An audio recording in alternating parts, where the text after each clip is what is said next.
is the rising airfare. We all have been discussing about it.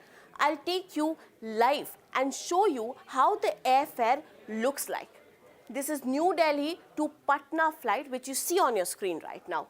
On October 15, the same flight is costing you around 4,500, but when you see around the Diwali weekend, the same flight is costing you around 4,500 on 16th October. But when you see around the weekend, which is Diwali weekend, the same flight is costing you around 10,000 rupees, which is a double-fold increase. Now, what's leading to this? Is it the gap between the demand and supply or the fuel cost? Civil Aviation Minister last week suggested the airline to make the airfare more affordable.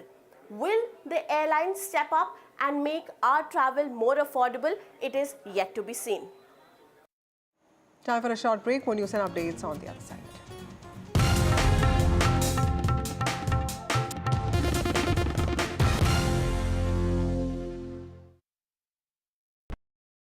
The 18th of September will be one of the most watched days for global markets. A turning point that could change the course of the financial markets and economies. The big shift is coming. It's not about if, it's about how much. Will the Fed cut rates by 25 basis points or 50 basis points? What will the impact on India be? Catch all the action live on NDTV Profit. New day, new show, a new experience. Start your day with the news, not views. We bring you stories that matter And impact your life. News that informs and keeps you ahead. From Maximum City, Mumbai, To the seat of power, Delhi. NDTV brings you the best breakfast show. Breakfast news on NDTV. 8 a.m. every day. I've been reporting on all issues, big and small, from Andhra Pradesh, Telangana, rest of South India.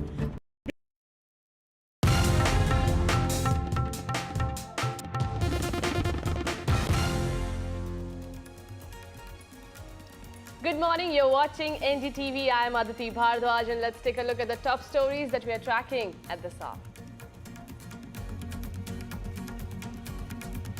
Top court to resume hearing in the Arvind rape and murder case, while Chief Minister Mamata Banerjee and protesting doctors meet ends late last night, with West Bengal Chief Minister agreeing to 2 of 5 demands, resulting in suspension of Bengal top cop and 2 health officials.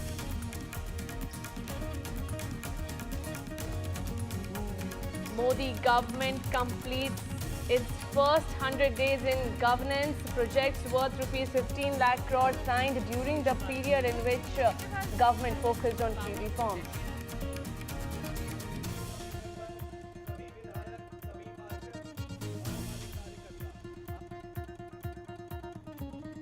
Delhi Chief Minister Arvind Kejriwal's resignation deadline to end today. Aam Aadmi Party remains in huddle mode to find the next CM face.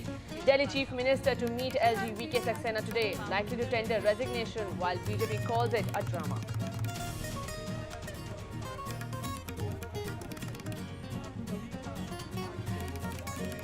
The Ganpati festival, which began on September 7, will conclude with Ganesh Visarjan today. The 10-day Ganesh Chaturthi festivities come to an end with the immersion of idols on Anant Chaturdashi. And India and China, the teams who started their 2024 Asian Champions Trophy campaign against one another, will now face off again in the final today.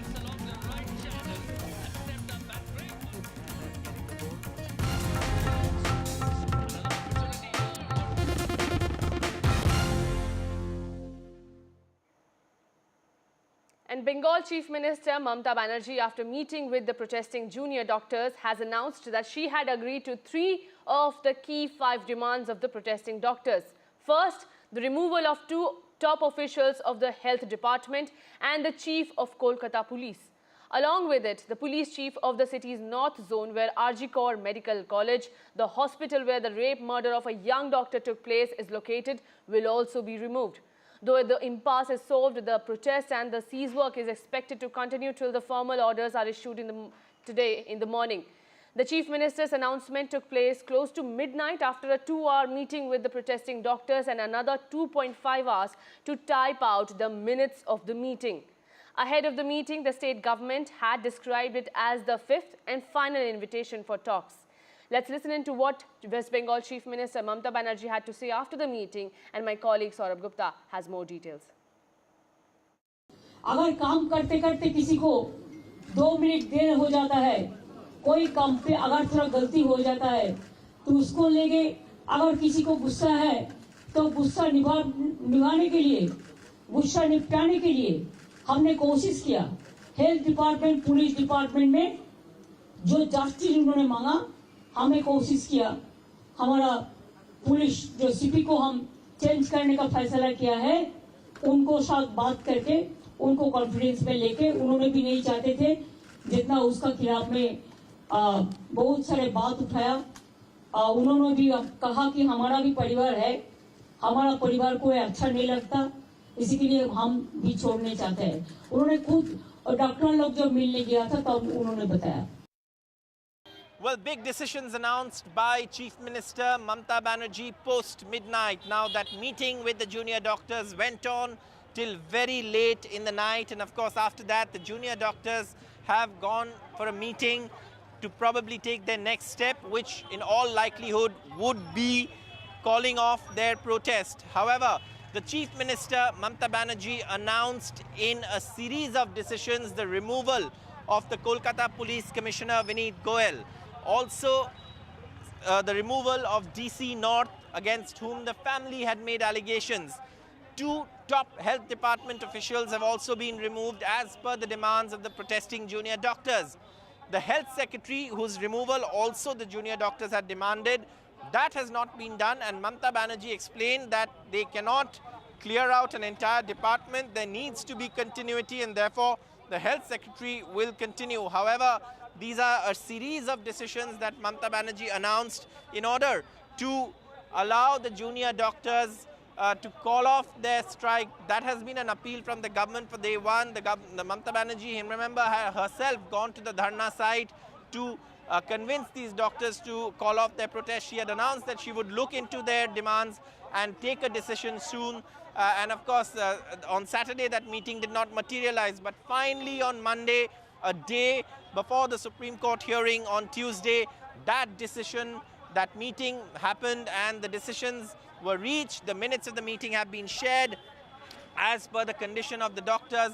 And now, of course, the junior doctors are in all likelihood going to call off their protest. Now, this is, of course, very, very important given the fact that this is something that the Supreme Court has also asked for. And as you can see, the junior doctors are also, seemed satisfied after that meeting. And this will happen today, that they will also call off their strike just ahead of the Supreme Court hearing. This is Tuesday, and on Tuesday morning, the biggest news is that the Kolkata Police Commissioner, the DC North, and 2 top health department officials have been removed from their post, keeping in mind the demands of the protesting junior doctors. With camera person Aniruddha Tripathi in Kolkata, Saurabh Gupta, NDTV. And Prime Minister Narendra Modi-led NDA government has completed its first 100 days after coming to power for a historic 3rd term. During this period, projects worth Rs 15 lakh crore were launched with a focus on infrastructure, farmers, middle class, women and minorities, among others, according to a government statement. Now, if we talk about the key decisions that have been taken by the Modi government so far, are 3 new laws introduced in July 2024 to replace criminal-era laws. Free insurance up to Rs 5 lakh to all senior citizens aged above 70. Unified pension scheme launched to benefit 23 lakh government employees. 2 lakh crore PM package to promote employment among youth. Relief for startups as 31% angel tax introduced in 2012 abolished.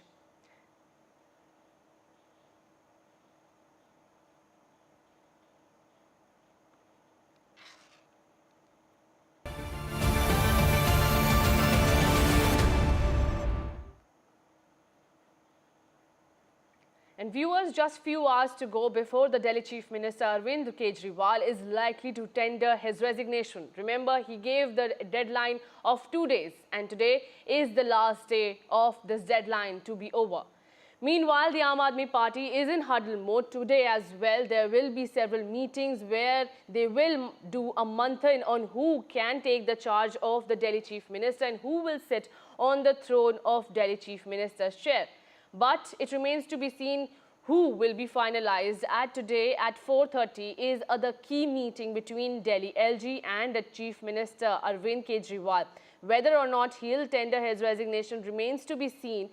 Meanwhile, a political showdown is also up against Delhi Chief Minister's deadlines, with the BJP saying that this is just a drama, and if he wanted to really perform and prove his innocence, then he could have dissolved the Delhi Assembly and announced elections.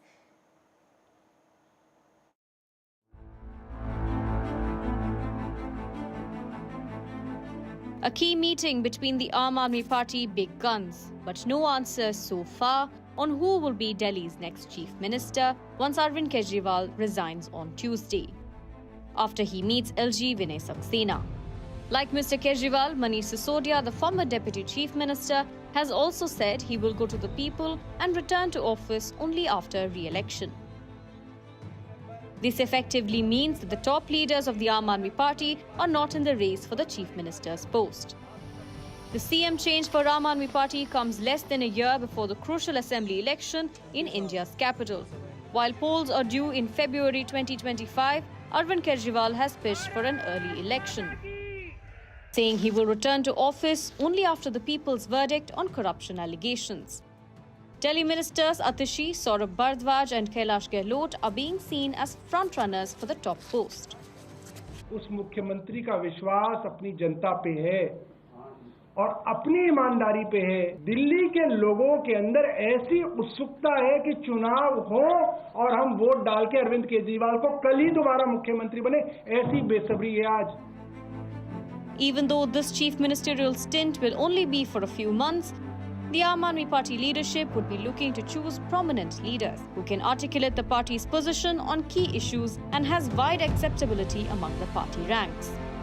The main opposition BJP has scoffed at Kejriwal's announcement, calling the resignation a drama and asking why the entire Delhi cabinet is not resigning. The Honourable Chief Minister of Delhi, Shri Arvind Kejriwal ji, is not serious about asking for preponement of polls. Because if he was, then he would not resign just himself. He would actually ask for dissolution of the assembly. But he made a categorically a dichotomous statement by saying, I will resign after 2 days. Today, the Political Affairs Committee meeting of the Aam Aadmi Party ended with little conclusion and no confirmation on the new Chief Minister's face. But tomorrow, another round of discussion will be held by Arvind Kejriwal with the Aam Aadmi Party MLAs. Until then, the people of the national capital still await the name of their new Chief Minister. Now, with camera person Sachin Gupta, this is Ishka Verma for NDTV. Now, in a case where trainee army officers were assaulted and their woman friend was raped, the police has now sent all the 6 accused to police custody. But new details suggest that this is not an isolated incident. My colleague Anurag Dwari has more details. Jamgate, a serene tourist destination surrounded by mountains, now carries a dark stench of terror.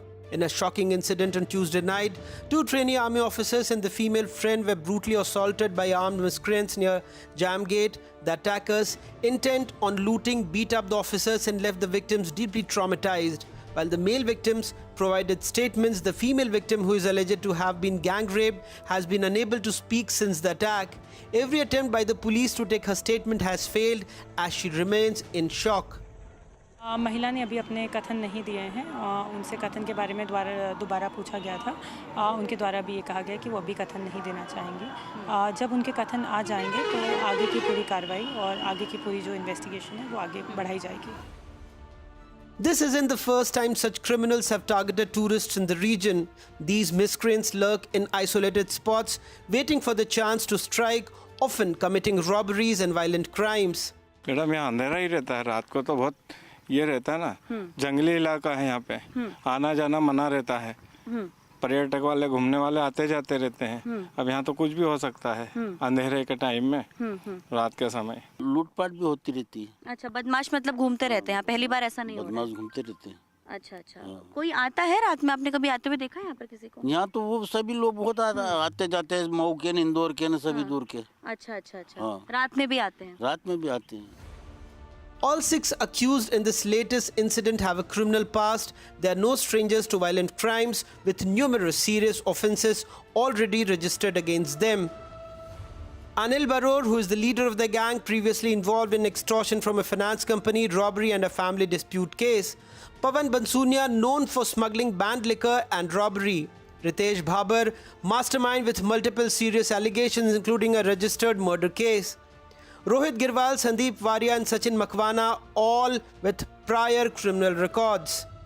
इसमें जो है मुख्य रूप से जो main mastermind है अनिल और रितेश, उनका पुराना रिकॉर्ड है। दोनों पे काफ़ी मुकदमे पंजीबद्ध हैं। उसमें मर्डर, अटेम्प्ट टू मर्डर, लूट और बलवा सभी तरह के मुकदमे पंजीबद्ध हैं। This incident is not isolated. Madhya Pradesh has a troubling history of crimes like rape and robbery at tourist spots during lonely hours. 2015, Kajligarh Fort, after the arrest of 4 individuals in a robbery case, shocking revelations emerged. The gang leader confessed to having raped more than 45 women in the past 2 years. Despite this, the government rejected the police report. 2017, in Mehndikund, a similar gang rape case surfaced, led by notorious criminal Ishwar Bheel, who committed over 20 incidents of rape and murder. Bheel fled to Goa and continued his crimes until his arrest in 2018 at Kolva Beach, from which he escaped. Bheel remains absconding. नहीं, ये उसके साथ इस घटना का या उन आरोपियों के इस घटना के साथ कोई लिंक नहीं अभी तक सामने आया है। A new twist has emerged in this case. A video has surfaced showing that the 3 of the accused were not arrested by the police but surrendered with the help of the local sarpanch. उनको जब पकड़ा गया था आरोपियों को, तो उनके परिवार और सरपंच के समक्ष जो है उनको पकड़ा गया था, और उसी समय जो है परिवार के लोग वो वीडियो बना रहे हैं और अपने ताकि जो है इस बात का उनके पास कोई सबूत रहे कि उन्होंने पुलिस जो है आरोपी अभिरक्षा में ले चुकी है। The shocking attack near the Jam Gate has left a deep scar on the region, grappling with the reality of rising crime in its tourist hubs. As the investigation unfolds, all eyes will be on the authorities to ensure that the guilty must be held accountable for this heinous crime. With camera person Raju Batham and Amritanshi Joshi and Anurag Vari for NDTV. Now moving on, in the Delhi gym owner murder case, 2 more people have been arrested by the police while the hunt remains on for the main shooters. And with this, the number of people who have been detained in the case so far rises to 7, while also the link of gangster Lawrence Bishnoi is also coming to fore. It remains to be seen whether or not he is connected to the case. But remember, this is the Delhi gym owner who was shot dead in a posh locality in the national capital on September 12.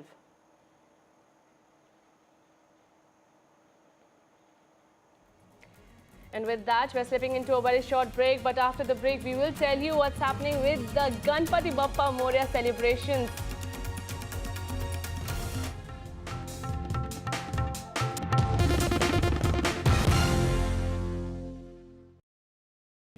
Stay informed and entertained with the new and updated NDTV News app. You can watch all our channels live, listen to podcasts, read breaking and exclusive news from around the world and more. Download the NDTV app today and get access to the best journalism and storytelling on your smartphone or tablet. The NDTV app. News that matters to you. New day, new show, a new experience. Start your day with the news, not views. We bring you stories that matter and impact your life. News that informs and keeps you ahead. From Maximum City, Mumbai, to the seat of power, Delhi, NDTV brings you the best breakfast show. Breakfast news on NDTV, 8 a.m. every day. have been reporting on all issues big and small from Andhra Pradesh, Telangana, rest of South India, bringing you all the action, all that you need to know, all that you want to know. The energy of Maximum City is infectious. I bring in that energy in our news coverage from financial capital Mumbai. India's IT capital is always bustling. It's literally a city that never sleeps. And I keep you ahead on all the Bengaluru buzz. Covering from the southernmost part of India over the last 23 years, I bring in-depth and 360-degree coverage from the Dravidian heartland. The land of Mishti is also known for its bitter politics. I have seen much water flow under the Howrah Bridge, covering Bengal in all its vivid colors. Stay informed and entertained with the new and updated NDTV News app. You can watch all our channels live, listen to podcasts, read breaking and exclusive news from around the world and more. Download the NDTV app today and get access to the best journalism and storytelling on your smartphone or tablet. The NDTV app. News that matters to you. The 18th of September will be one of the most watched days for global markets. A turning point that could change the course of the financial markets and economies. The big shift is coming. It's not about if, it's about how much. Will the Fed cut rates by 25 basis points or 50 basis points? What will the impact on India be? Catch all the action live on NDTV Profit. New day, new show, a new experience. Start your day with the news, not views. We bring you stories that matter and impact your life. News that informs and keeps you ahead. From Maximum City, Mumbai,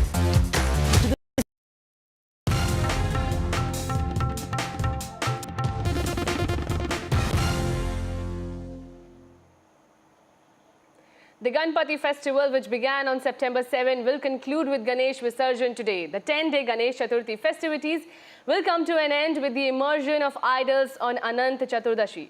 Mumbai Police has issued a traffic advisory to manage the crowd during Ganesh Visarjan in the city. Diversions will be in place across Mumbai to manage the grand processions for the immersion of idols.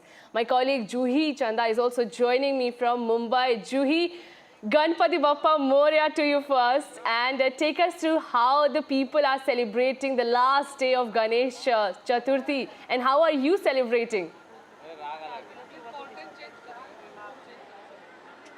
Absolutely, Ganpati Bappa Moria, and with this everyone is all set to bid a goodbye to their favorite and beloved Ganpati Bappa. If you go to see Maharashtra and Mumbai especially is all set to bid a goodbye to their beloved Ganpati Bappa. The Ganesh festival, which began on September 7th, will be concluded today, that is 17th of September, by immersing the idol in the oceans. Also, the 10-day Ganesh Chaturthi festival comes to an end today. Mumbai Police has issued a traffic advisory to manage the crowd during the Ganesh Visarjan in the city. Also, diversions is given to many roads across Mumbai to manage the grand procession for the immersion of idols. However, police have advised the public to avoid using private vehicles and instead rely on local trains and best buses to prevent congestion. Also, if you go to see 23,400 police are all set to handle the law and order of Mumbai and to handle the crowd, and certain instructions have been given to Mumbaikars regarding their safety. I am right now standing at Ganesh Gully, in front of Ganesh Gully idol, who is Mumbai's Raja, Mumbai's first Ganpati, who is given, who will be preceded first, and after that Lal Bagh Sa Raja will be preceded after this Ganpati. Sharp at 8 AM, the Visarjan Aarti will begin, and by 8:30, the procession will begin for Ganesh Visarjan. Ganesh Chaturthi was celebrated for last 10 days, and today is the day when the idols will be immersed, and all the, if you go to see, the people who have been serving the Ganesh idol for last 10 days are eagerly waiting now for next year's Ganesh Chaturthi, because these 365 days when they will not be seeing their Bappa will be very emotional for them, because an emotional attach Mumbaikars and Ganpati have between them. So this emotional attachment will be missing among the people who have been serving the Bappa for last 10 days, and eagerly they will be waiting for the next year's Ganesh Chaturthi. So today Mumbai will be full of color because all the beloved Bappas will be immersed today, the idols will be immersed today. So Ganesh Chaturthi that brings prosperity, will be, the idols will be immersed today, and again the whole city will become colorful today. Right. Juhi, also tell our viewers about if there are any special arrangements that have been made for the immersion, keeping in mind the environment and the plaster of Paris idols that put harm to the sea when they are immersed. Are there any special arrangements made by the government to avoid such things happening again?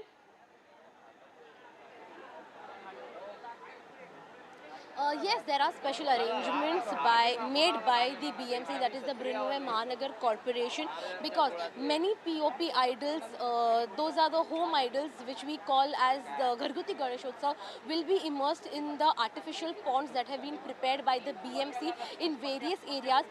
Sarvajanik, that is the public idols, will such as Lalbagh, Ganesh Galli, all these big idols will be immersed in the sea, in the ocean. But whereas the home idols, that is the Gharguti Ganeshotsav, will be immersed in the artificial ponds prepared by the BMC. So certain guidelines have been given by the state and by the BMC that if you have the home idol, then it is necessary for you to come at these artificial ponds and do the Visarjan Sora, the immersion procession at the artificial ponds created to avoid if you go to see any mishappening of the idol. So yes, the artificial ponds have been prepared also to manage the law and order. Police is ready, but also certain guidelines have been given to the public to take care of yourself and of your belongings, because a lot of crowd will come today at Girgaon Chowpatty and all over Mumbai for the immersion procession at Girgaon Chowpatty, Dadar Chowpatty, Juhu Chowpatty. So people have been warned to keep their belongings safe from the thieves and robbers. So yes, these are the certain guidelines given by the BMC and state to the people. Juhi, well, we'll be coming back to you with more updates. Thank you so much for joining in, and I hope you also have a great celebration after this live. With that, we are slipping into a very short break, but don't go anywhere. More news and updates continue here on NDTV.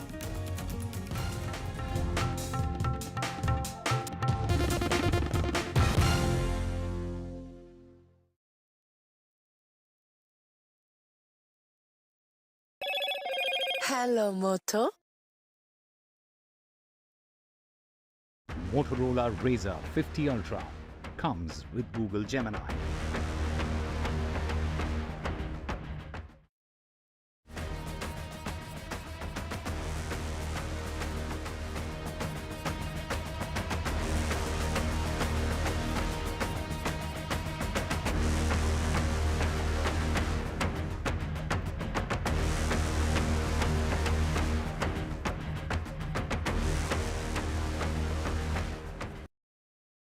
I've been reporting on all issues big and small from Andhra Pradesh, Telangana, rest of South India, bringing you all the action, all that you need to know, all that you want to know. The energy of Maximum City is infectious. I bring in that energy in our news coverage from financial capital Mumbai. India's IT capital is always buzz. It's literally a city that never sleeps. And I keep you ahead on all the Bengaluru buzz. Covering from the southernmost part of India over the last 23 years, I bring in-depth and 360-degree coverage from the Dravidian heartland. The land of Mishti is also known for its bitter politics. I have seen much water flow under the Howrah Bridge, covering Bengal in all its vivid colors.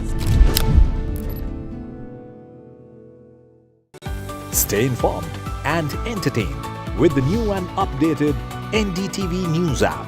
You can watch all our channels live, listen to podcasts, read breaking and exclusive news from around the world and more. Download the NDTV app today and get access to the best journalism and storytelling on your smartphone or tablet. The NDTV app. News that matters to you. New day, new show, a new experience. Start your day with the news, not views. We bring you stories that matter And impact your life. News that informs and keeps you ahead. From Maximum City, Mumbai, To the seat of power, Delhi. NDTV brings you the best breakfast show. Breakfast news on NDTV, 8 a.m. every day. have been reporting on all issues big and small from Andhra Pradesh, Telangana, rest of South India, bringing you all the action, all that you need to know, all that you want to know. The energy of Maximum City is infectious. I bring in that energy in our news coverage from financial capital Mumbai. India's IT capital is always buzz. It's literally a city that never sleeps. And I keep you ahead on all the Bengaluru buzz. Covering from the southernmost part of India over the last 23 years, I bring in-depth and 360-degree coverage from the Dravidian heartland. The land of Mishti is also known for its bitter politics. I have seen much water flow under the Howrah Bridge, covering Bengal in all its vivid colors. Stay informed and entertained with the new and updated NDTV News app. You can watch all our channels live, listen to podcasts, read breaking and exclusive news from around the world and more. Download the NDTV app today and get access to the best journalism and storytelling on your smartphone or tablet. The NDTV app. News that matters to you. The 18th of September will be one of the most watched days for global markets. A turning point that could change the course of the financial markets and economies. The big shift is coming. It's not about if, it's about how much. Will the Fed cut rates by 25 basis points or 50 basis points? What will the impact on India be? Catch all the action live on NDTV Profit. New day, new show, a new experience. Start your day with the news, not views. We bring you stories that matter and impact your life. News that informs and keeps you ahead. From Maximum City, Mumbai, to the seat of power, Delhi, NDTV brings you the best breakfast show. Breakfast news on NDTV, 8 a.m. every.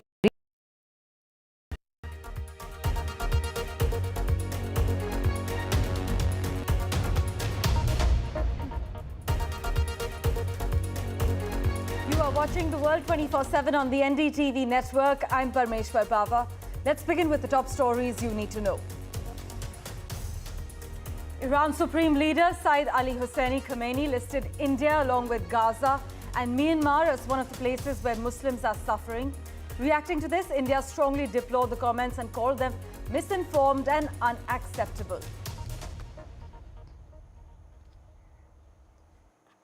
Residents of several areas of Poland and the Czech Republic rushed to evacuate as others in Central Europe began cleaning up after the worst flooding in over 2 decades left a trail of destruction and a rising number of deaths. At least 17 people have died in flooding from Romania to Poland in the past few days. The Consulate General of India in New York has strongly condemned the vandalization of the Bap Swami Narayan Temple, which is located in New York. The consulate has informed the U.S. law enforcement agencies for an immediate action against the perpetrators.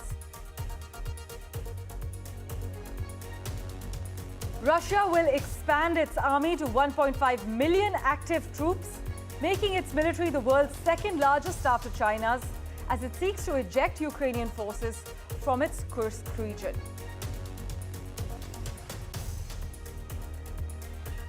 The suspect in the second apparent assassination attempt of Donald Trump was charged with 2 gun crimes. Political watchers argue that the thwarted shooting underscores that violence is a feature, not a bug, of U.S. political life. The polio eradication efforts in Afghanistan have suffered a big setback. The United Nations has said the Taliban suspended polio vaccination campaigns in the country. U.S. judges weighed the question of whether constitutional rights should be extended to TikTok despite its Chinese ownership, as the popular short video app argued a sell or ban bill infringes on free speech in a high-stakes hearing that could decide its fate.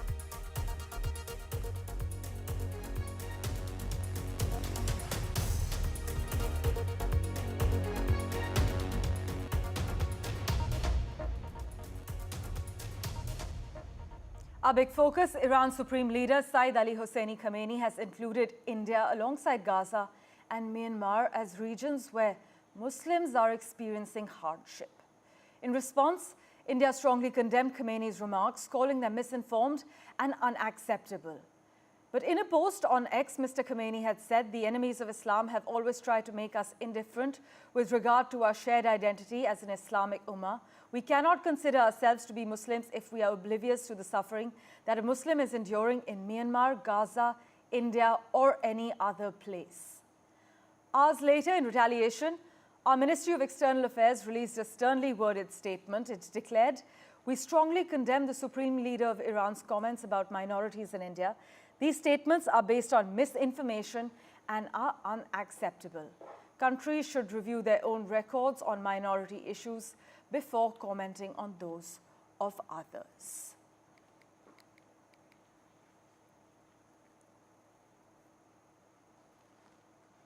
Switching tracks. Well, after 2 near assassinations in 2 months, the Secret Service in the US is facing scorching criticism for its work to protect former US President Donald Trump. In fact, in a press conference, the Secret Service defended its protective plan for Donald Trump as textbook and exemplary after foiling a possible assassination attempt over the weekend.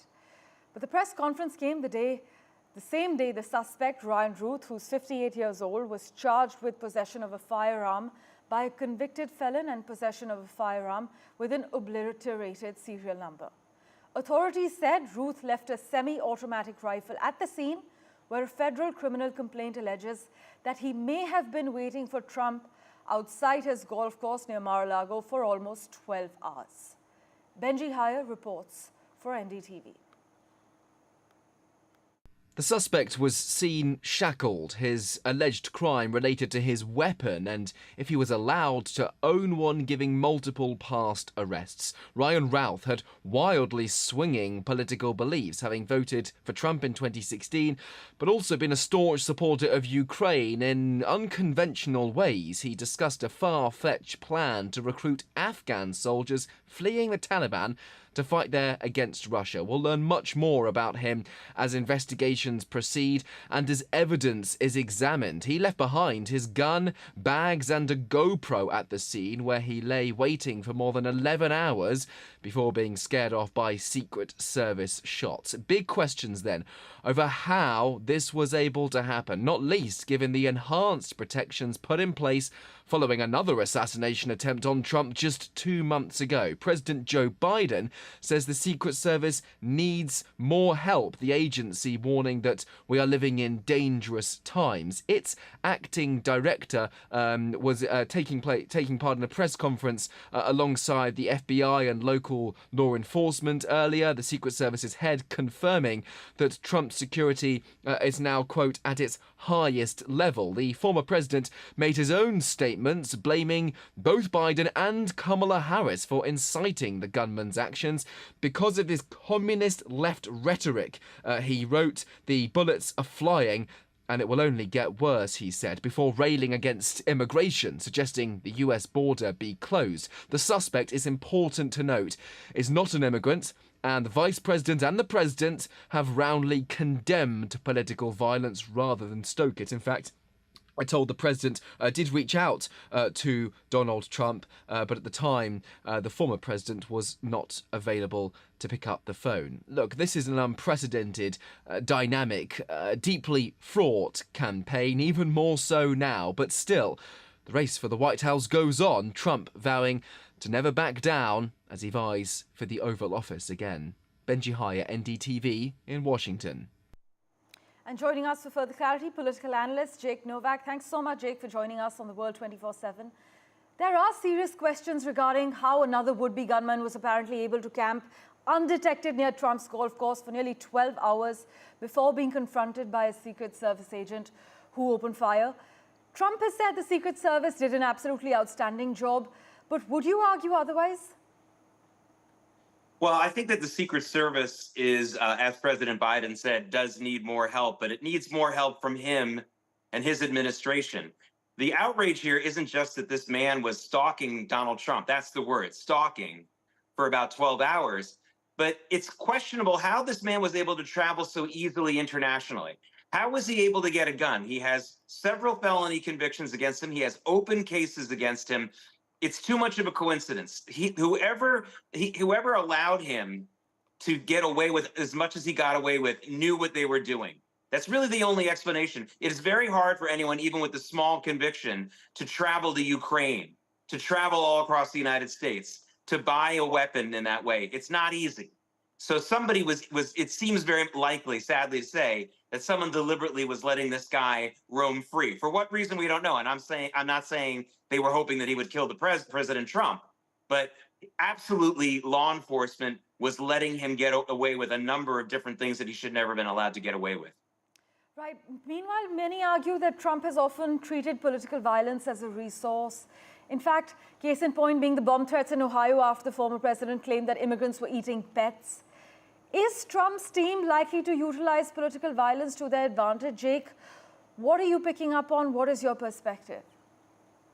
No, absolutely not. And I know I have to take a little bit of issue with your reporter's comments about how both President Biden and Vice President Harris have always been against political violence. There are many, many different sound bites of Joe Biden and Kamala Harris. One of Joe Biden several times saying he would like to take Donald Trump behind the gymnasium and beat him up. Joe Biden said that several times in 2020. Right. Kamala Harris, when asked if she would be in an elevator with Donald Trump, she asked, could one of us not be alive when they left? These people who are political enemies of Donald Trump have stoked violence much, much more than he has. Now, I'm not saying that everything he says is responsible, is the best thing. But the political violence rhetoric from Donald Trump's opponents is much, much worse than his, much, much more pinpointed, and much, much more insightful, and that goes without saying. The question that you asked earlier about political violence in America as it spread, actually, thank God, we're not very politically violent yet in this country. What we do have is a serious mental illness epidemic in this country, and if that isn't fixed, then we will have violence very soon, yes. So you stand by the fact that America is not witnessing serious political violence even after 2 near assassination attempts on a former US president? Well, we're not seeing widespread violence. Those 2 incidents were definitely violent, no doubt about it. But we haven't had a major candidate or even a minor candidate assassinated or attacked in this country in many decades, thank goodness. The last president who was shot while he was president was Ronald Reagan, and that was 43 years ago. So we're not seeing widespread violent acts. We are seeing widespread mental illness and insightful comments. That's the problem, and that makes us very, very close to having violence pretty soon. I think so. Thanks so much, Jake, for joining us. As always on The World 24/7, we will, of course, revert to you for regular updates in the run-up to the November showdown. In other news, the Consulate General of India in New York has strongly condemned the vandalization of the Baptist Swami Narayan Temple, which is located in Melville in New York. The consulate has informed the U.S. law enforcement agencies for an immediate action against the perpetrator. In fact, in an official statement posted on X, the Consulate General of India in New York called the vandalism unacceptable and informed that the consulate is in touch with the community. The Hindu American Foundation, meanwhile, has called the Department of Justice and Department of Homeland Security to open an investigation into this vandalization.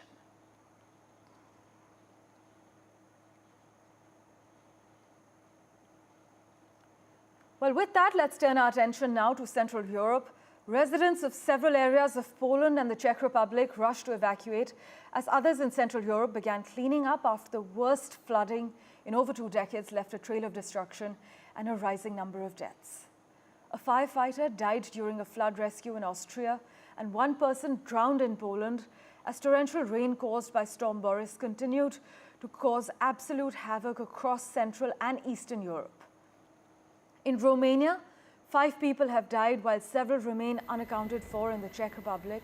The Austrian province surrounding Vienna has been declared a disaster area, with its leaders speaking of an unprecedented extreme situation.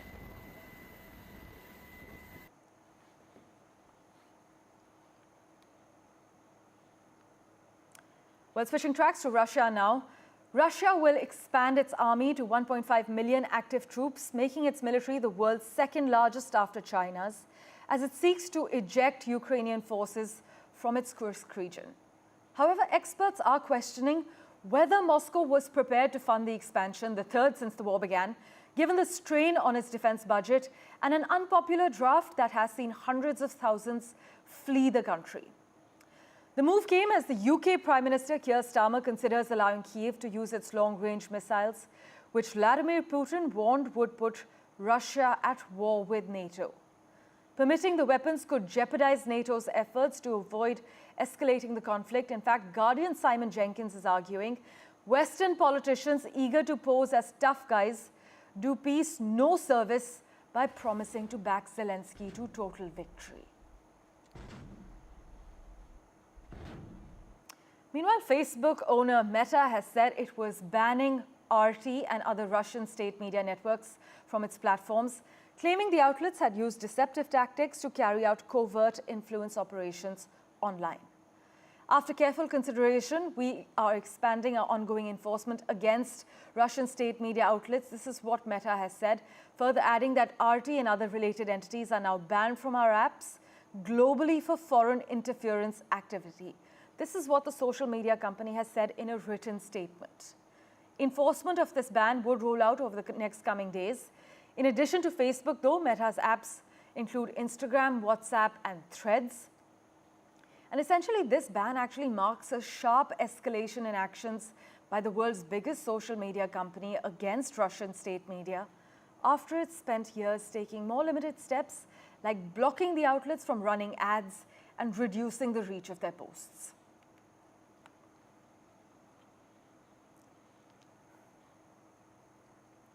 And TikTok made its case against a potential ban before a US federal court, arguing that its powerful algorithm was not controlled by China.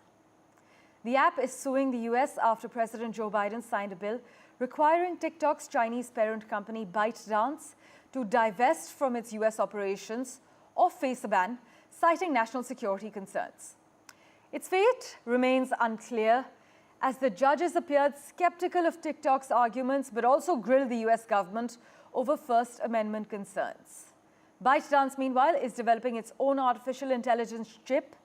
The information reported in an effort to reduce reliance on US chip giant NVIDIA amid intense artificial intelligence competition in China.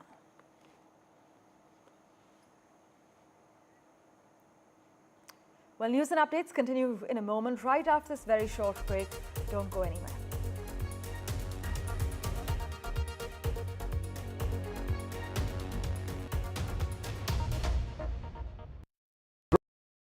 I've been reporting on all issues, big and small, from Andhra Pradesh, Telangana, rest of South India, bringing you all the action, all that you need to know, all that you want to know. The energy of Maximum City is infectious. I bring in that energy in our news coverage from financial capital Mumbai. India's IT capital is always buzz. It's literally a city that never sleeps. And I keep you ahead on all the Bengaluru buzz. Covering from the southernmost part of India over the last 23 years, I bring in-depth and 360-degree coverage from the Dravidian heartland. The land of Mishti is also known for its bitter politics. I have seen much water flow under the Howrah Bridge, covering Bengal in all its vivid colors.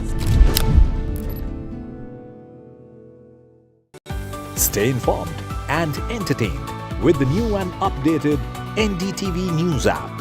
You can watch all our channels live, listen to podcasts, read breaking and exclusive news from around the world and more.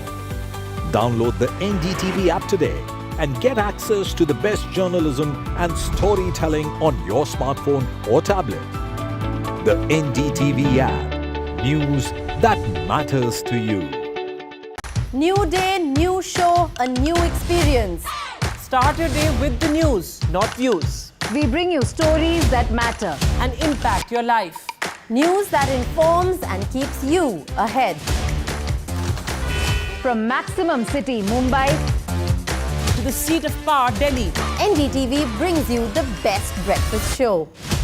Breakfast news on NDTV, 8 a.m. every day. I've been reporting on all issues, big and small, from Andhra Pradesh, Telangana, rest of South India, bringing you all the action, all that you need to know, all that you want to know. The energy of Maximum City is infectious. I bring in that energy in our news coverage from financial capital Mumbai. India's IT capital is always buzz. It's literally a city that never sleeps. And I keep you ahead on all the Bengaluru buzz. Covering from the southernmost part of India over the last 23 years, I bring in-depth and 360-degree coverage from the Dravidian heartland. The land of Mishti is also known for its bitter politics. I have seen much water flow under the Howrah Bridge, covering Bengal in all its vivid colors. Stay informed and entertained with the new and updated NDTV News app. You can watch all our channels live, listen to podcasts, read breaking and exclusive news from around the world and more.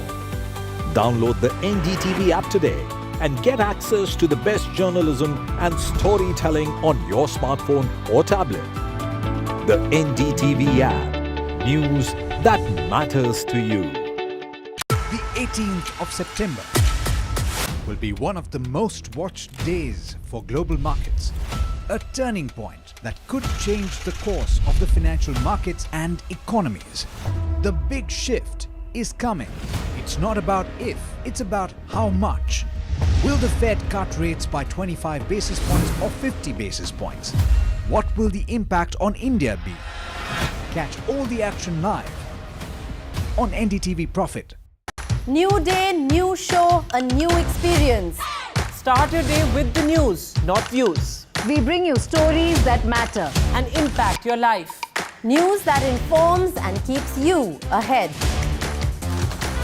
From Maximum City, Mumbai, to the seat of power, Delhi, NDTV brings you the best breakfast show. Breakfast news on NDTV, 8 a.m. every day.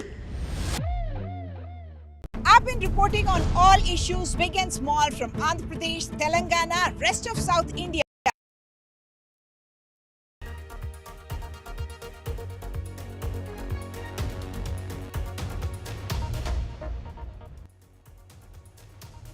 Welcome back. Let's get you a quick update as far as the Middle East is concerned. Well, Antony Blinken, the US Secretary of State, will be traveling to the Middle East. He will be touching down there on his 10th trip. What's the agenda? Well, a new ceasefire deal.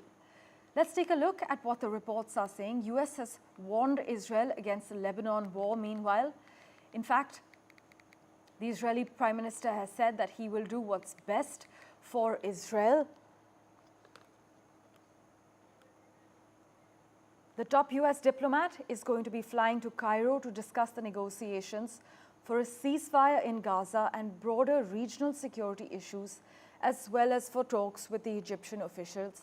This is what the US State Department spokesman Matthew Miller has said. In fact, the statement only mentions one stop in Egypt, and it does not appear that Mr. Blinken will travel to Israel on this visit. In fact, we have with us Middle East expert live from Washington at the moment, Reza Khanzadeh, joining us on the World 24/7. Thank you so much for making time for us. This latest bout, Reza, of regional diplomacy that's unfolding as the US and partners struggle to close the remaining gaps in talks for a ceasefire. How optimistic are you about the potential outcomes of Blinken's 10th visit to the Middle East? Yeah, I'm not optimistic at all.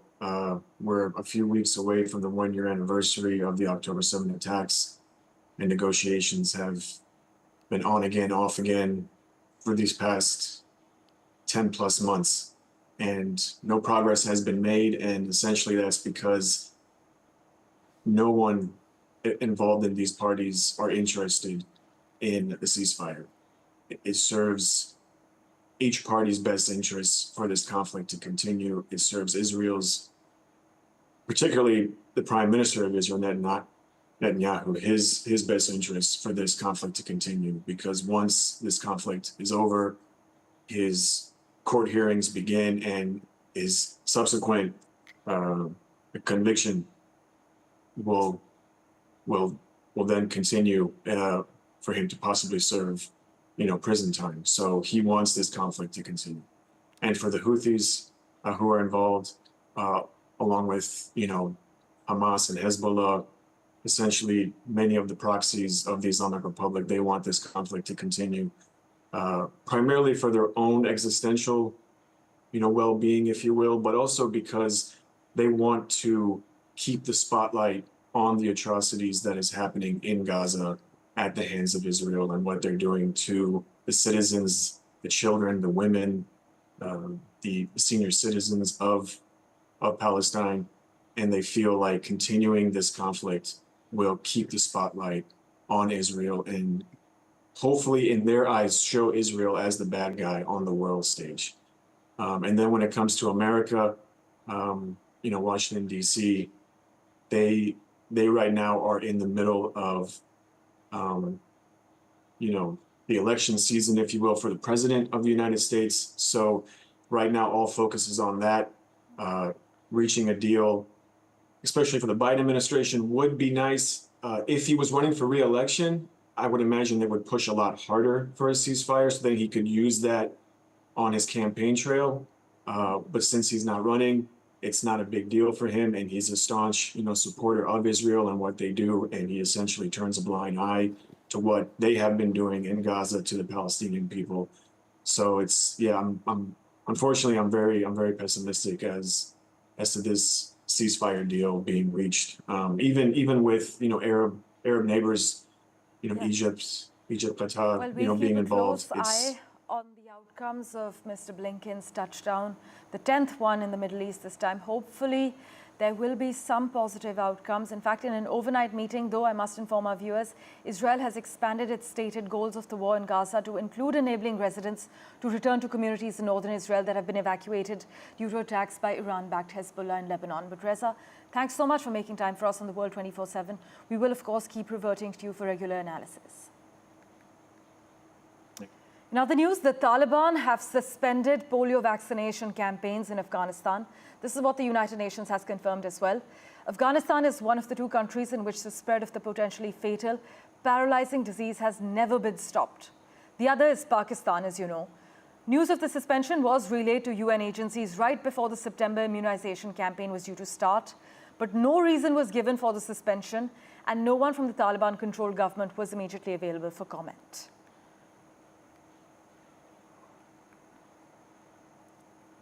A quick update from the United Kingdom now.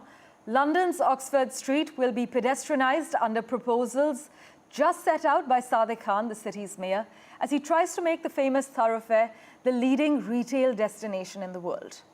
The central London street is in need of major regeneration after suffering from increased competition from online shopping, the closure of major department stores, and the effect of the COVID-19 pandemic. This is what the mayor's office has said.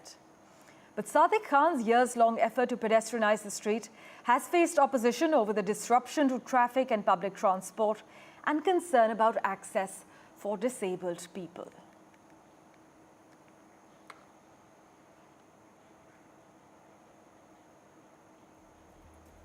Thank you for investing your time and watching this edition of the World 24/7.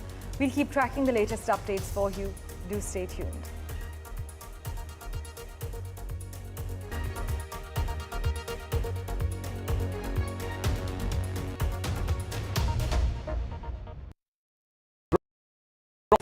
Stay informed and entertained with the new and updated NDTV News app.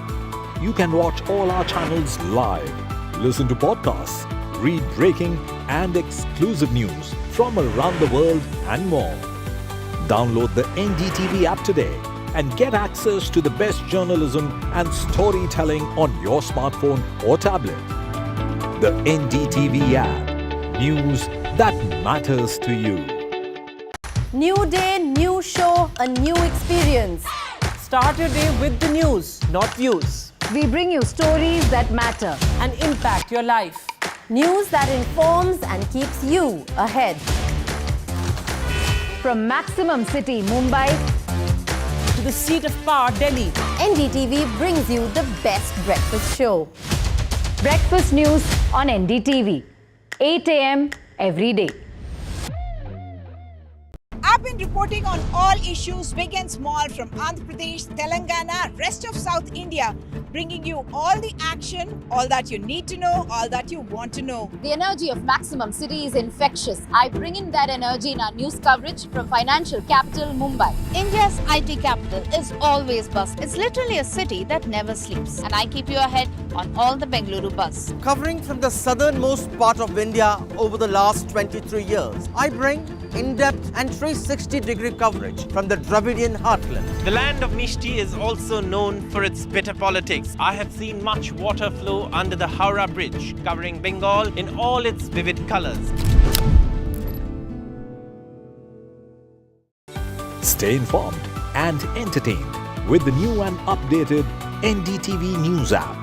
You can watch all our channels live, listen to podcasts, read breaking and exclusive news from around the world and more. Download the NDTV app today and get access to the best journalism and storytelling on your smartphone or tablet. The NDTV app. News that matters to you. The 18th of September will be one of the most watched days for global markets. A turning point that could change the course of the financial markets and economies. The big shift is coming. It's not about if, it's about how much. Will the Fed cut rates by 25 basis points or 50 basis points? What will the impact on India be? Catch all the action live on NDTV Profit. New day, new show, a new experience. Start your day with the news, not views. We bring you stories that matter and impact your life. News that informs and keeps you ahead.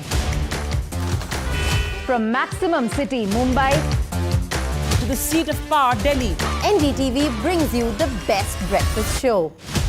Breakfast news on NDTV, 8 a.m. every day.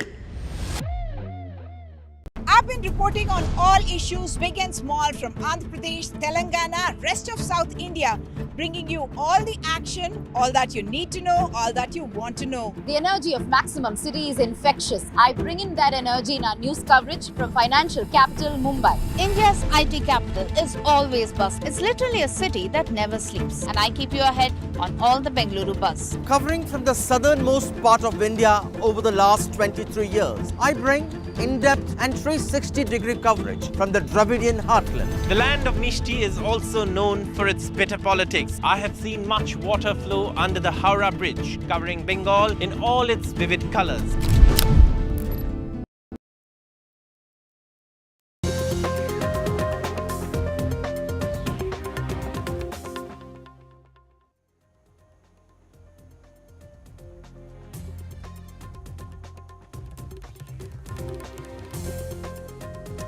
A very good morning and welcome. You're watching The Breakfast Show with me, Rishika Barua, in the Delhi studios. And joining me from Mumbai is my colleague Radhika.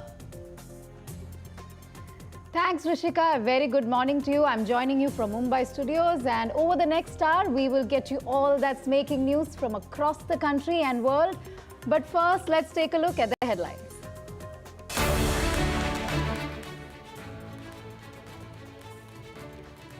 First 100 days of Modi 3.0, government puts the spotlight on major decisions. Government plans mega outreach to highlight 100-day report card.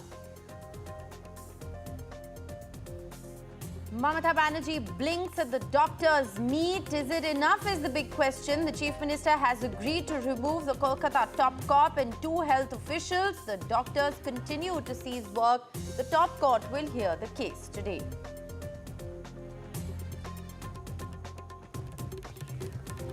NDTV reality check on Bengaluru's pothole problem. 15-day pothole-free deadline set by Deputy Chief Minister DK as ends.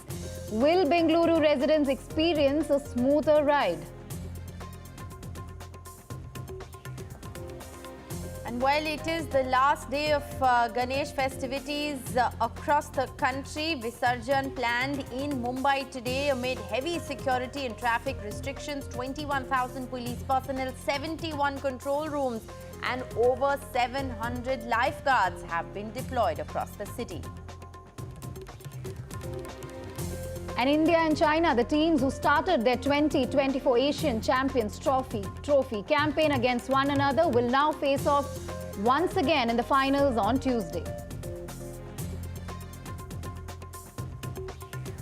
At least 17 people have died in heavy rains and floods in Central Europe. Several areas of Poland, Czech Republic have been evacuated. It's the worst flooding in over 2 decades in Central and Eastern Europe, leaving a trail of massive destruction.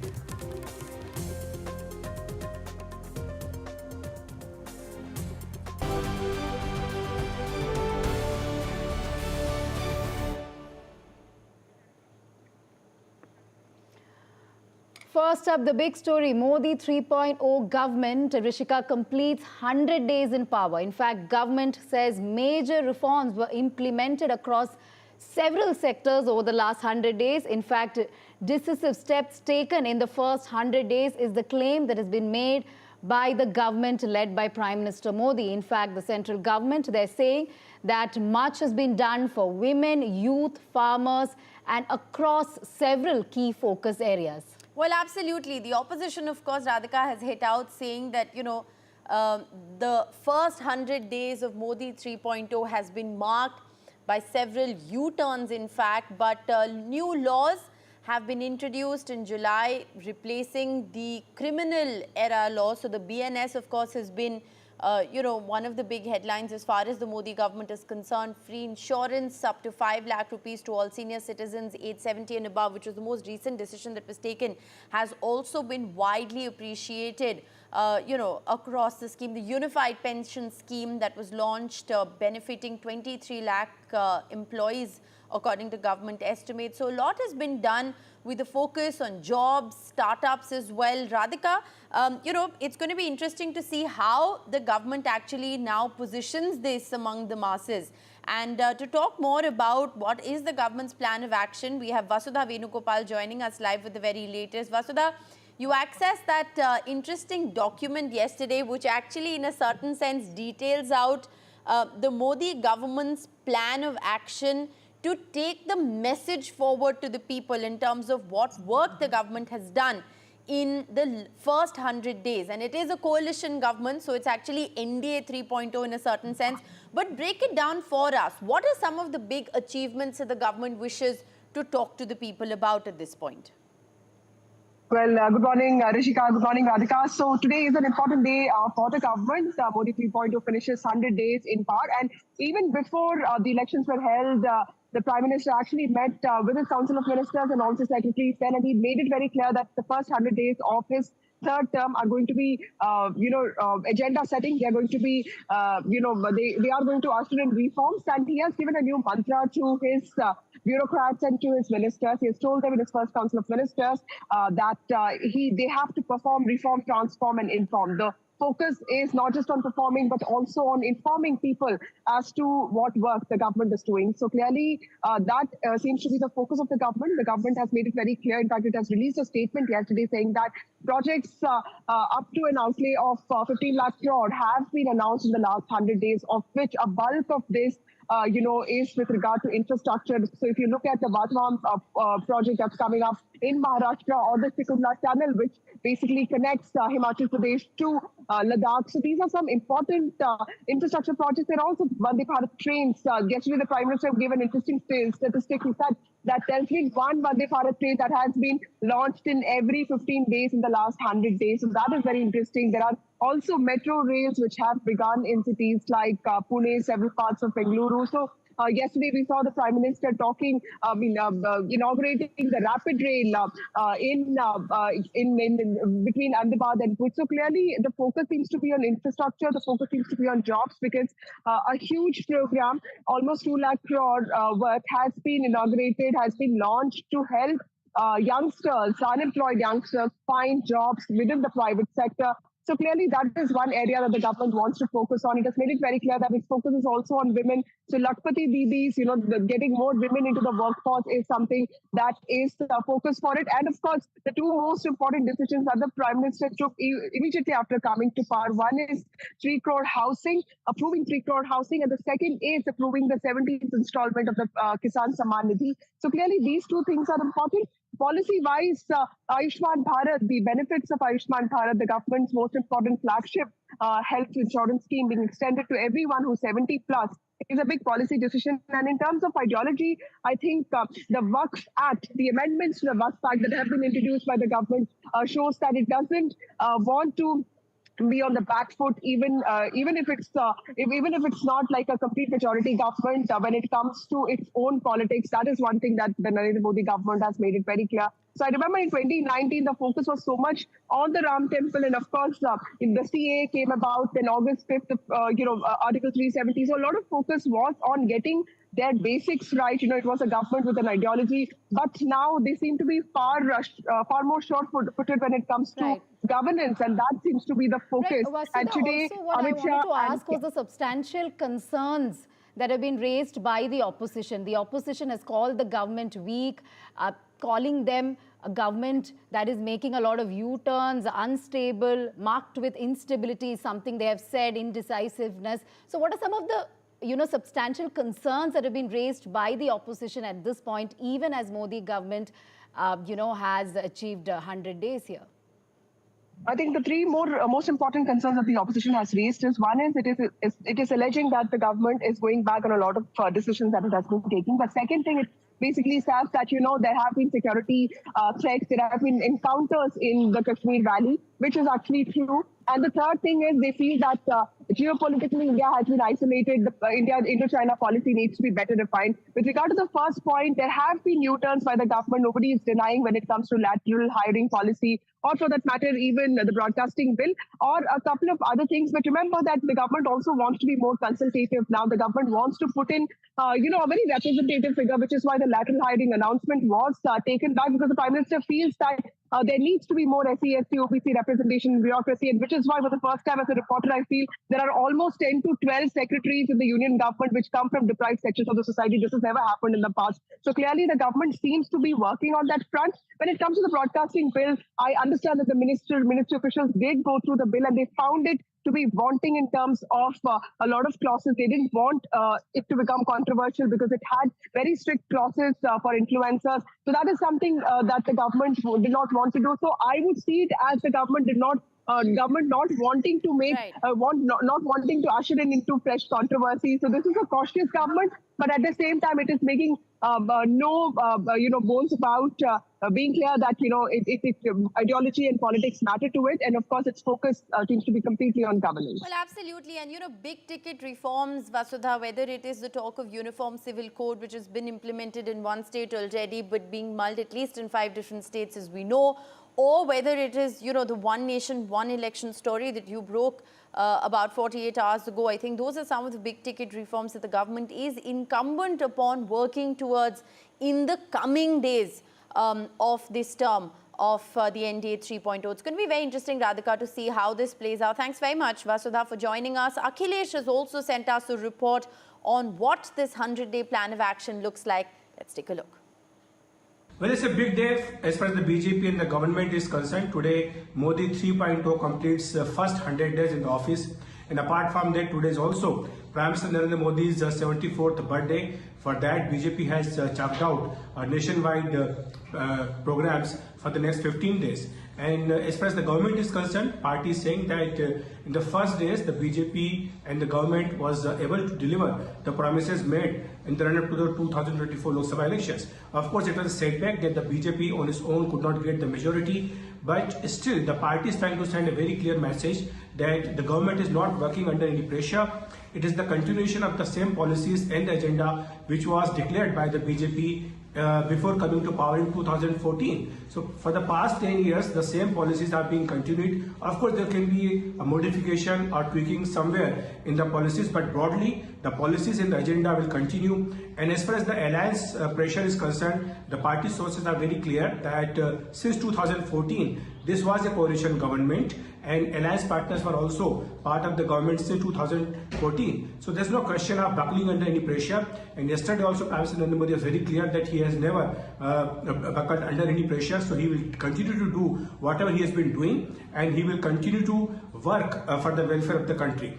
Government managers are saying in the first 100 days, more than 15 lakh crores projects were cleared by the Modi government. So that shows the speed which the Modi government is working in its third tenure. And they're also saying that all the different sections of the society were touched by the first 100 days decisions. This is also as far as the BJP's promise made in the manifesto. And they are also saying that as far as the opposition parties are concerned, the way Rahul Gandhi has attacked Prime Minister Narendra Modi at the foreign soil, that also shows the weakness as far as the opposition parties are concerned. So BJP will continue to be aggressive as far as the opposition onslaught is concerned. And as far as the alliance pressure is concerned, BJP is saying that there is no pressure, and Modi, PM Modi and his government will continue to work the way they have been doing for the past 10 years. All right, well, we're going to continue to get you 360-degree coverage of what the Modi government's plan of action is, to talk about the 100 days and, of course, like Radhika said, what are the opposition's big issues that they're going to be cornering the government on. But Radhika, the big headline that has emerged overnight, a story that we've been covering here on NDTV very closely, is the West Bengal doctors' agitation. And finally, after a deadlock that has continued for weeks, the West Bengal Chief Minister Mamata Banerjee has blinked. Now, protesting doctors in Kolkata met with the Chief Minister yesterday, after which she's announced that she's agreed to 3 of the 5 demands of the doctors. The 2 top health officials of the state, of the health department of West Bengal, as well as the Chief of the Kolkata Police, are very well on their way out now, Radhika. Absolutely. So some of the demands have been met by the Chief Minister. In fact, the police chief of city's North Zone, where the incident happened, the hospital where the rape murder of the young doctor took place is located, will also be removed, Rishika. These are some big developments that have taken place, big decisions that have taken place as a result of the protests that we saw over the last several weeks. Though the impasse is solved, the protest and the casework is expected to continue till the former orders are issued in the morning. So the doctors are not willing to go back to work yet, Rishika. Well, in fact, you know, Radhika, the Chief Minister's office made this announcement, and this sort of entire drama unfolded actually late last night, almost close to midnight, after a 2-hour meeting with the protesting doctors and another 2.5 hours to sort of type out the minutes of the meeting, which was then made public to the media. Remember, this was some sort of a peace deal that was probably brokered, because earlier the doctors were adamant that we want the live broadcast. This entire meeting and the conversation should be live telecast. But, you know, the entire minutes of that meeting were in fact released to the press right after. Now, ahead of the meeting, the state government had described it as the 5th of the final invitation, Radhika, like we were reporting it all of yesterday. Absolutely. Mamata Banerjee urging the doctors to return to work and assuring no action will be taken against those who participated in the protest either. So a lot of their demands being met. But for more on this, in fact, before we go to Aishwarya, let's also play out what the reaction from Mamata Banerjee was. अगर काम करते करते किसी को 2 minute देर हो जाता है, कोई काम पे अगर थोड़ा गलती हो जाता है, तो उसको लेके अगर किसी को गुस्सा है, तो गुस्सा निभाने के लिए, गुस्सा निपटाने के लिए हमने कोशिश किया। हेल्थ डिपार्टमेंट, पुलिस डिपार्टमेंट में जो जस्टिस उन्होंने मांगा, हमें कोशिश किया। हमारा पुलिस जो सीपी को हम चेंज करने का फैसला किया है, उनको साथ बात करके उनको कॉन्फिडेंस में लेके, उन्होंने भी नहीं चाहते थे जितना उसका खिलाफ में बहुत सारे बात उठाया। उन्होंने भी कहा कि हमारा भी परिवार है, हमारा परिवार को अच्छा नहीं लगता, इसी के लिए हम भी छोड़ने चाहते हैं। उन्होंने खुद डॉक्टर लोग जब मिलने गया था तब उन्होंने बताया। All right, let's go to Aishwarya Jain for more on this. Aishwarya, even as Mamata Banerjee has agreed to many of the demands of the doctors, the Supreme Court, we believe, is all set to hear the suo motu PIL as far as this entire case is concerned. And we believe that the CBI is supposed to give an updated investigation report today. Take us through what can be expected.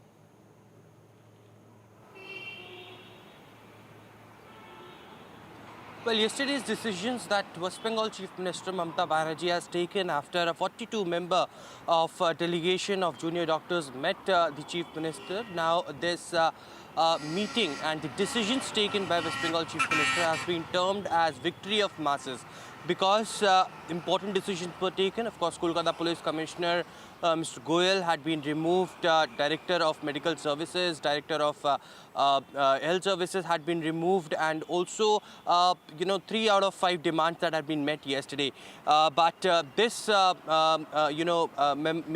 of the meeting was signed by the Chief Secretary of West Bengal, and it was urged yet again, and an emotional appeal was made by West Bengal Chief Minister Mamta Banerjee last night to the doctors that they should come back to their duties because the patients are dying because of their non-working and non-availability in the hospitals. Now remember, it was Supreme Court who was hearing a suo motu cognizance in this case, and it was asked by the Central Bureau of Investigation to file its status report by September 17, and that report will be reviewed by the Supreme Court today. Remember, it was the Supreme Court of India who also urged the doctors to return back to their duties, because in the last hearing it was stated by the councils that it was 23 deaths that had happened till the last hearing, which happened on September 10th, and therefore the reason it is an urgent need of doctors to return back to their work and to end this protest. But the doctors continued their protest as well. Till now, the status report clearly says that CBI has arrested ex-principals, Mr. Sandeep Ghosh and also Mr. Mondal till now, and there had been the files of the postmortems that had been sent to AIMS had also come back, and that had been also attached in the status report. Remember, the Supreme Court also earlier questioned the timing of delay of the legality process of filing an FIR or registering a complaint in this case, and why there was a delay in arresting the key accused as well. And therefore the reason perhaps all of this will be read today and the review will be done. But Supreme Court, remember, who had earlier asked these doctors to return back to the work, had not till now had returned, and therefore the reason perhaps the Supreme Court warned these doctors that do not force the state government to take a punitive action against these doctors so that they can easily return. Protest is their right, but on the other side it's their duty to go back and to give medical services to the people of this nation as well. It remains to be seen that how Supreme Court today, after reviewing the CBI status report, will react, and whether there would be some orders that will be given by Supreme Court today after yesterday's decision that Mamta Banerjee took late last night. Well, absolutely, and it was the Supreme Court, Aishwarya, that had in a certain sense put the onus entirely on the West Bengal government to arrive at some kind of a consensus with the protesting doctors so they can call off their strike and actually get back to work. Because remember, ultimately, while they may be protesting for their own reasons, it is the common man in this city that continues to suffer. Thanks very much, Aishwarya, for joining us with the latest.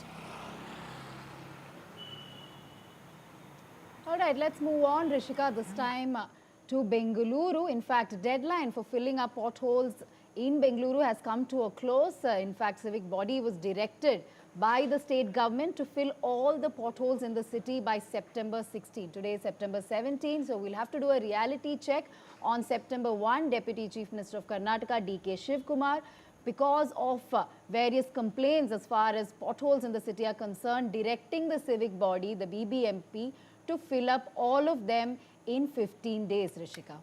Well, absolutely. Pratibha Raman joins us from Ground Zero, Radhika, and the Deputy Chief Minister had warned Pratibha that strict action will be taken against officials if they in fact failed to sort of stick to the deadline to fixing this. So, while you've been reporting on the fact that work has been going on in the city on an urgent basis, the question is, has the work been done?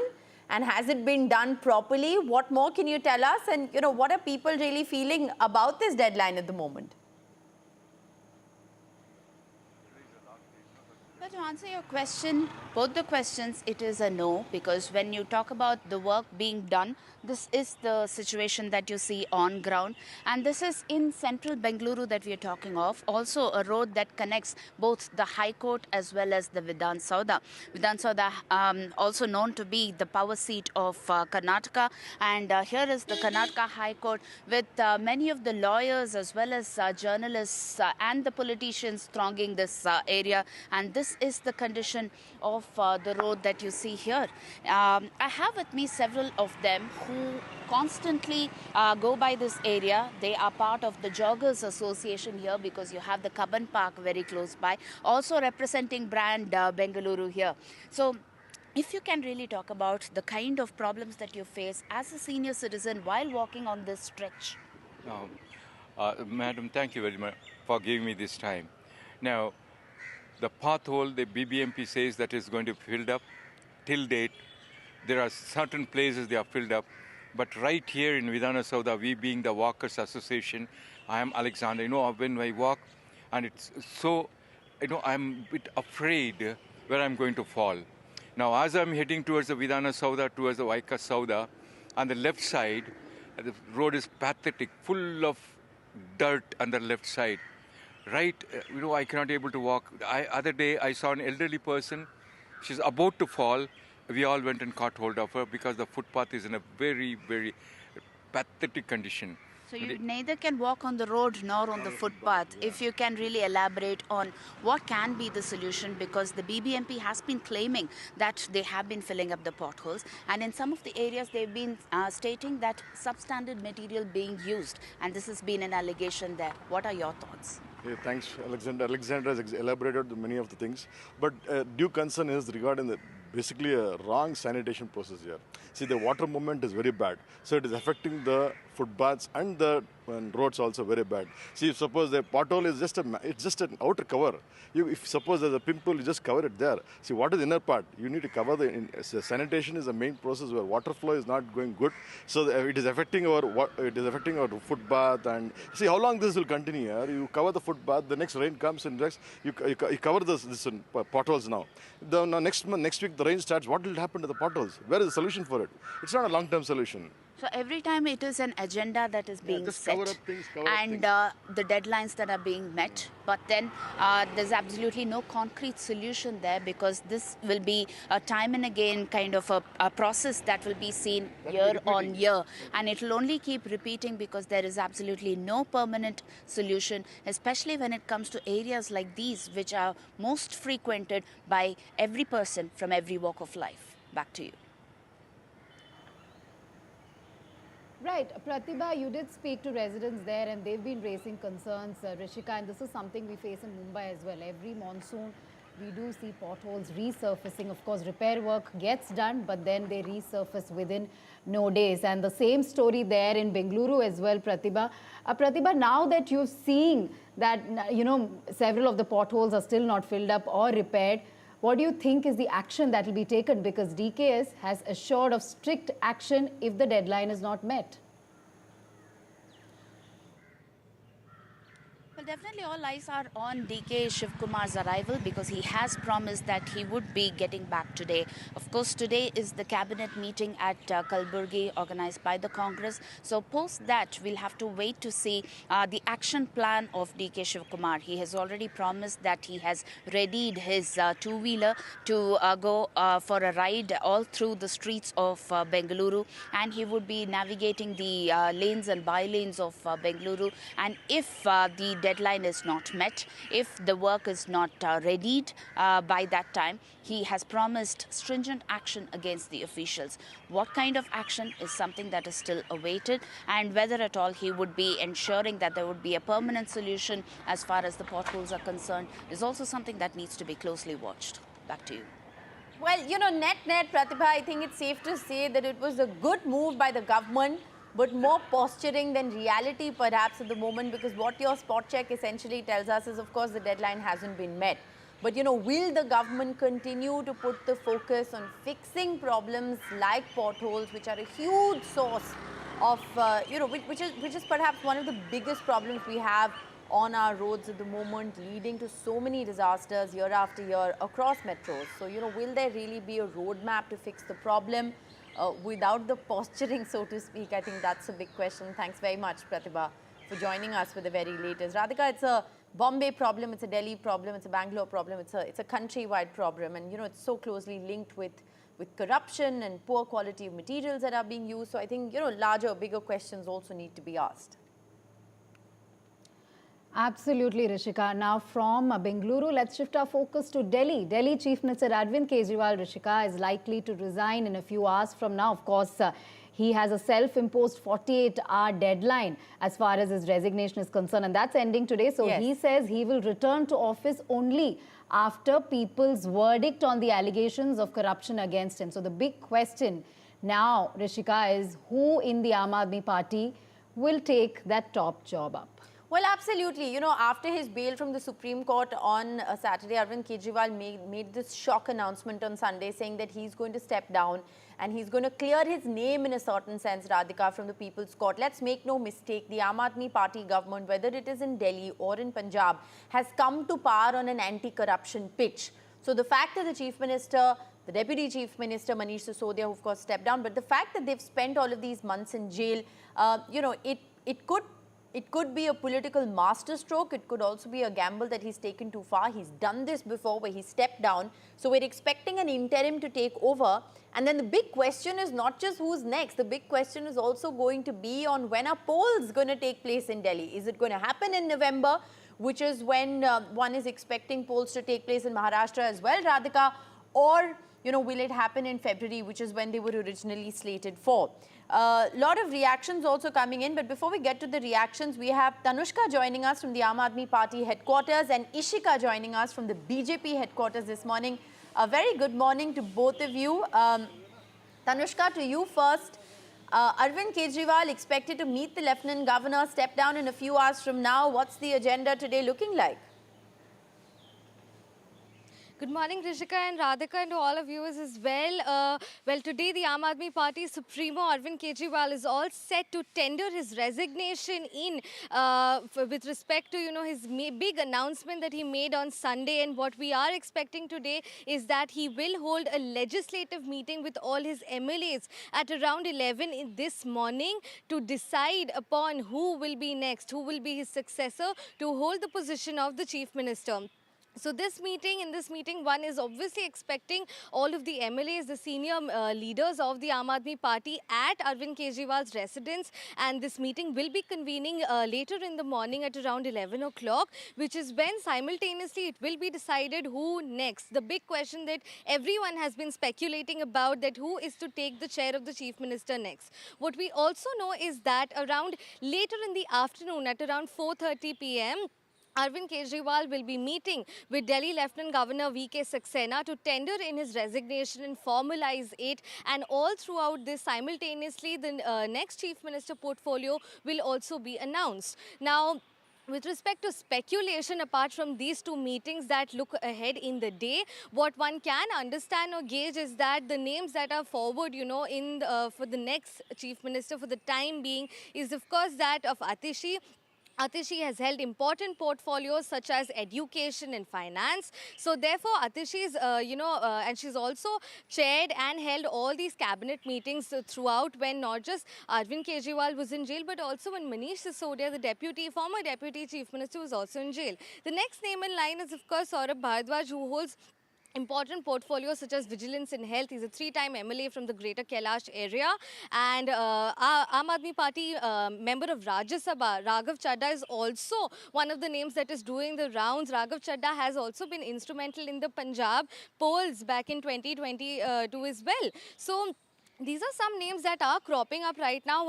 However, much due to speculation, one can only formally tell after this legislative meeting is done. Yesterday as well, Arvind Kejriwal held marathon meetings with all of his party affairs committee people and senior leaders, cabinet ministers of the Aam Aadmi Party. So it was meeting after meeting yesterday on one-on-one basis. There was Manish Sisodia meeting him. There was, of course, Atishi, Saurabh Bhardwaj, Raghav Chadha, all of these people people he held meetings with to discuss on a one-on-one basis that who should be the next chief minister, with him announcing his resignation. Back to you.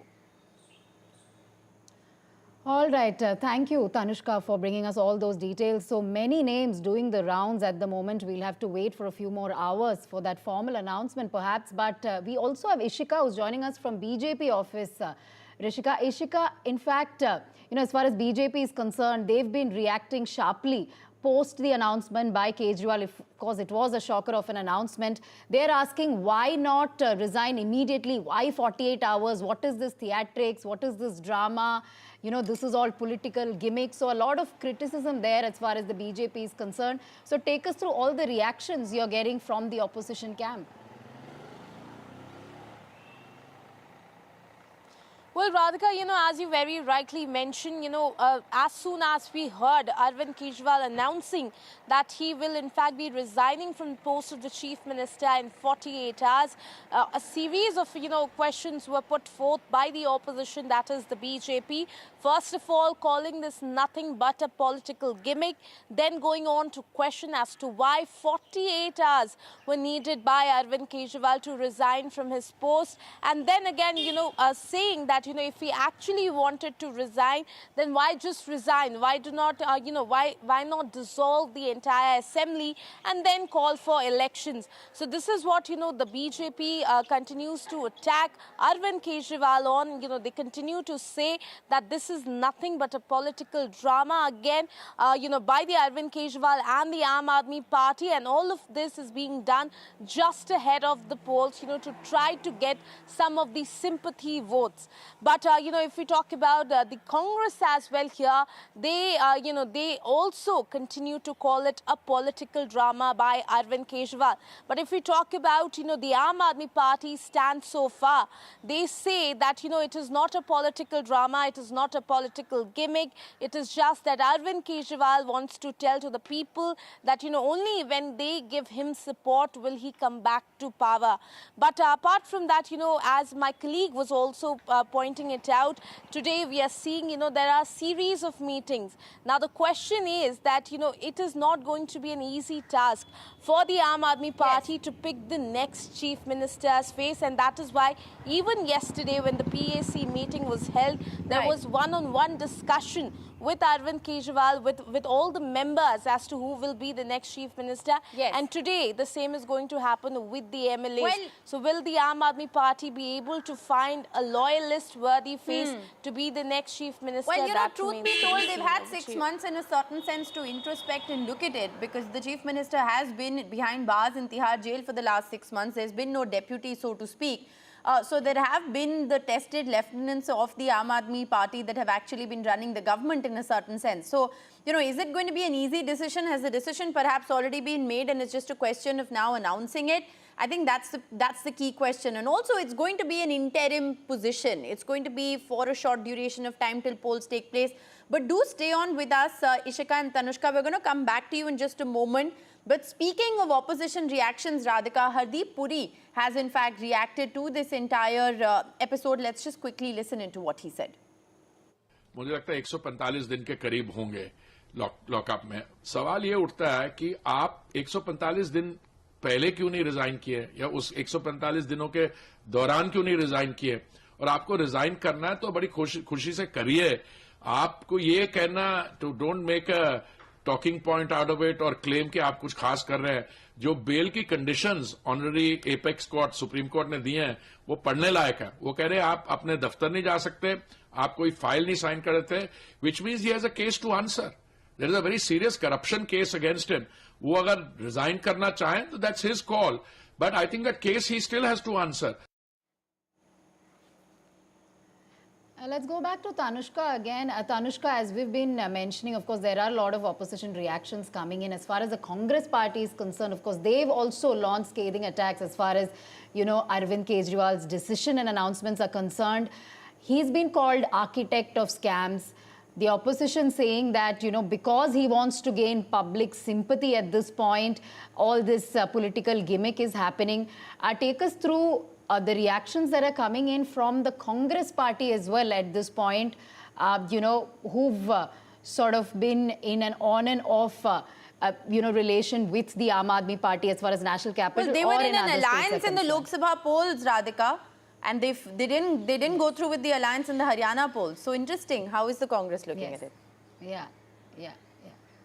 Right, exactly, Rishika and Radhika. The Congress has been in an alliance, and after the announcement of the Chief Minister resigning from his post, the Congress hit out as strongly as the BJP.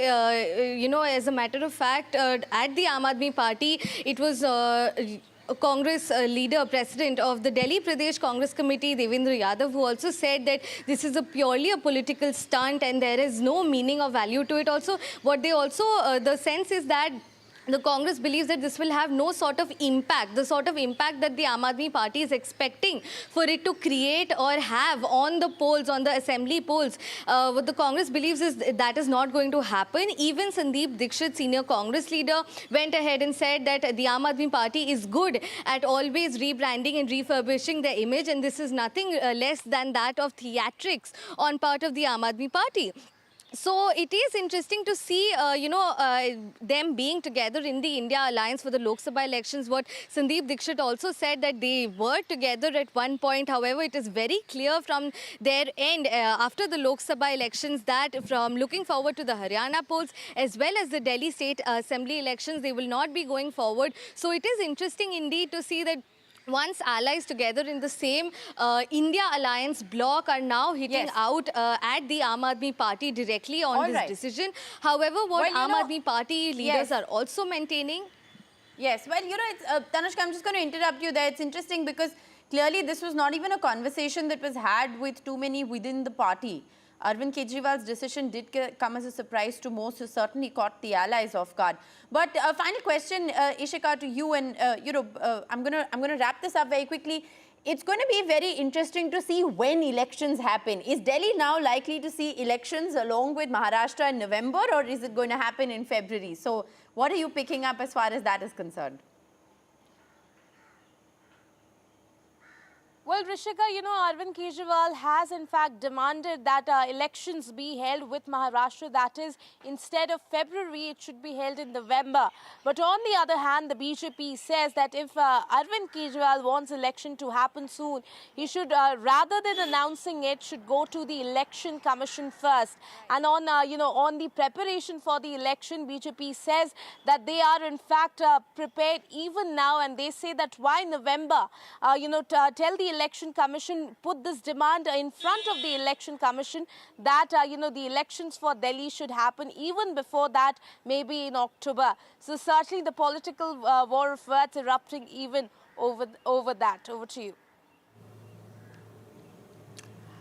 All right, thank you, Ishika, for getting us all those details. We'll come back to you, Ishika, as well as Tanushka, for more on what drama lies as far as Delhi politics is concerned and what Arvind Kejriwal is going to do in the next few hours. It will be interesting to see, Rishika.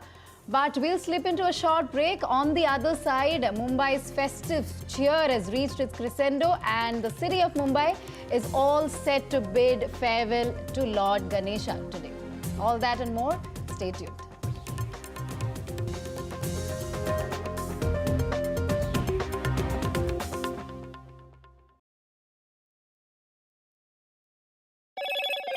Hello, Moto. Motorola Razr 50 Ultra comes with Google Gemini.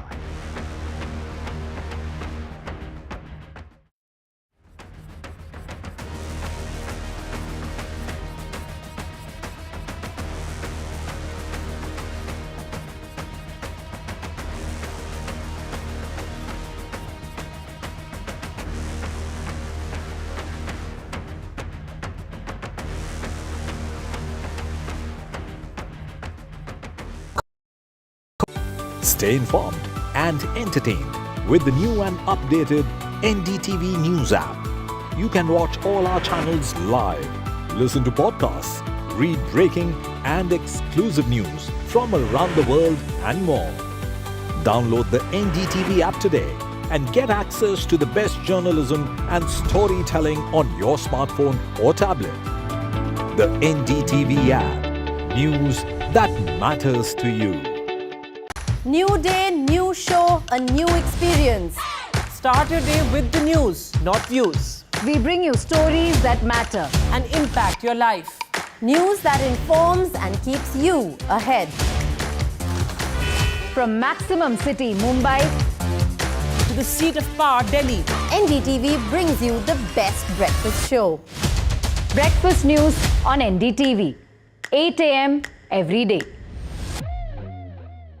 I've been reporting on all issues big and small from Andhra Pradesh, Telangana, rest of South India, bringing you all the action, all that you need to know, all that you want to know. The energy of Maximum City is infectious. I bring in that energy in our news coverage from financial capital Mumbai. India's IT capital is always buzz. It's literally a city that never sleeps. And I keep you ahead on all the Bengaluru buzz. Covering from the southernmost part of India over the last 23 years, I bring in-depth and 360-degree coverage from the Dravidian heartland. The land of Mishti is also known for its bitter politics. I have seen much water flow under the Howrah Bridge, covering Bengal in all its vivid colors.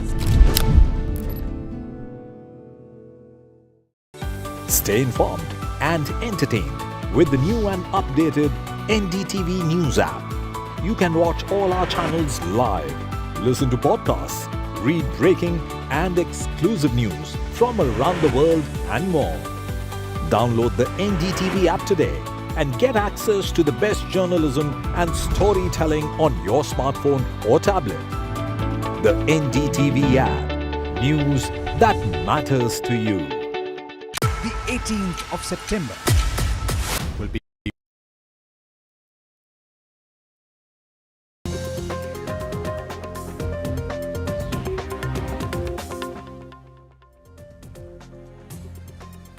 Welcome back. You're watching The Breakfast Show with Radhika and me. Let's shift our focus now to, Mumbai.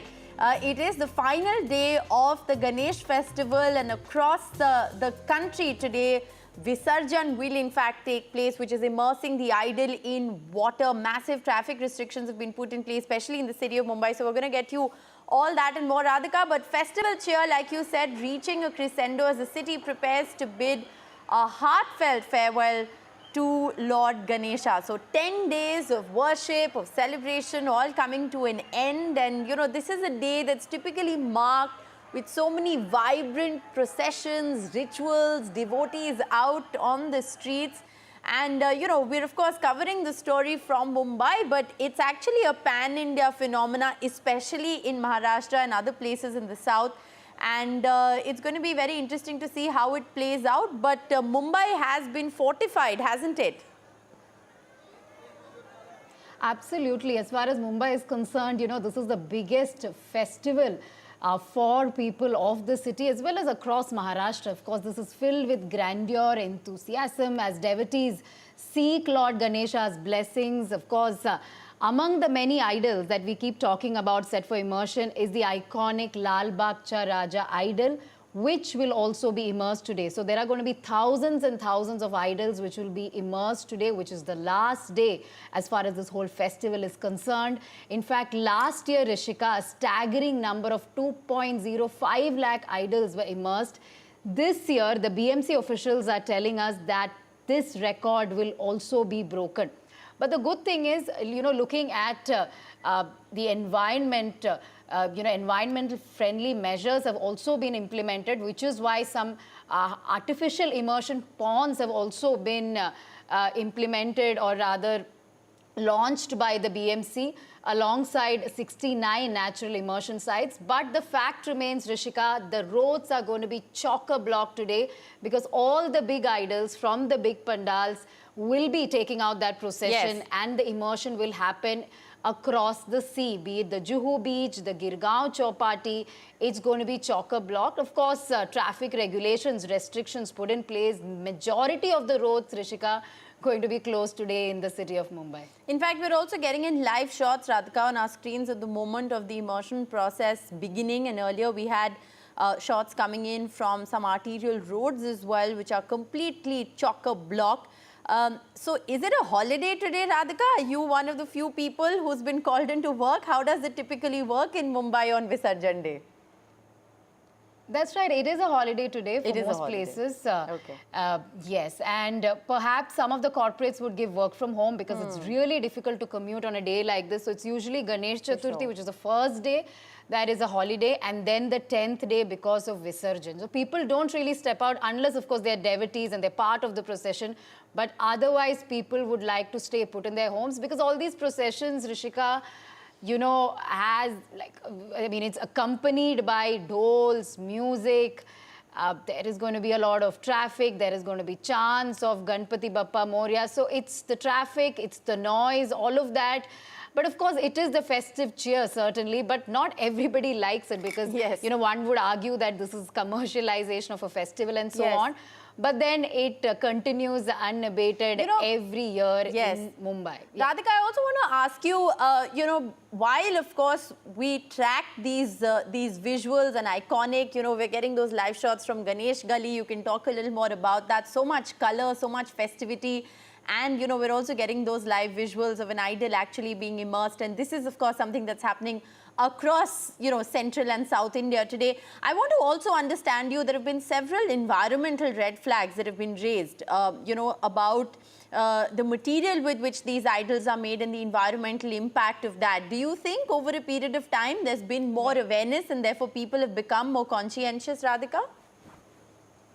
Absolutely, people have become conscientious, which is why we're seeing all kinds of alternate arrangements being made by the BMC as well as other authorities to ensure, you know, environment is not impacted, not affected as much. But still, you know, we do see immersions happening across the water bodies, the lakes. Okay, we do have Anuj live with us. I think Anuj is joining us from the iconic Lal Bagh Cha Raja. Anuj, over to you. Give us a sense of the festive atmosphere there. Well, as you rightly said, it is extremely festive out here, but there's a small change as well. You know, we were here on day one of Ganesh Chaturthi, and the chants which we would hear back then were Ganpati Bappa Moria, Mangal Murti Moria, everything in praise of Lord Ganesh. But today, there's a sense of melancholy because Lord Ganesh is leaving his bucks, so the chants have changed to Ganpati Bappa Moria, Purcha Varshi Laukarya, which means Ganesh, please come back soon next year as well. You can see there are a lot of people here around, and the preparations are, you know, in complete sway for one last puja that will start in the next few minutes. In fact, in next 1.5 hours, and that will be the last puja before the huge iconic Lal Bagh Cha Raja is put on the chariot, and then he moves out of the pandal. After he moves out of the pandal, he will take a long route to reach Girgaon Chowpatty. That is where the immersion will happen at the early hours of tomorrow morning. Most of the Ganesh, if not all of the Ganesh immersions, will take place before 12 midnight today. But Lal Bagh Cha Raja will go across, will take the longest possible route, trying to show, you know, trying to make people see him as much as possible. Of course, there were lakhs, thousands and thousands, if not lakhs of people who came down here to Pandal to see Lal Bagh Cha Raja. But of course, as we've seen in the videos, not everyone gets to see him for a long period of time. So when he'll be on the street for the next 24 hours, people will be able to see the Raja for as long as they can. And at the end, the immersion will take place at Girgaon Chowpatty tomorrow. Besides that, the police security is at its peak. We saw that in the morning. We came here at around 5:36 in the morning, and the barricades were ready. The police was making sure that the entry is provided only to those who have the necessary cards, and that is an extremely important thing because it is expected that as many as 4 lakh people will visit only Girgaon Chowpatty today for the immersion. And of course, there are many other centers as well which become important points during the Ganesh Visarjan. So the next 24 hours are expected to be extremely, you know, eventful here in the city of Mumbai, especially when the Raja will be on the street.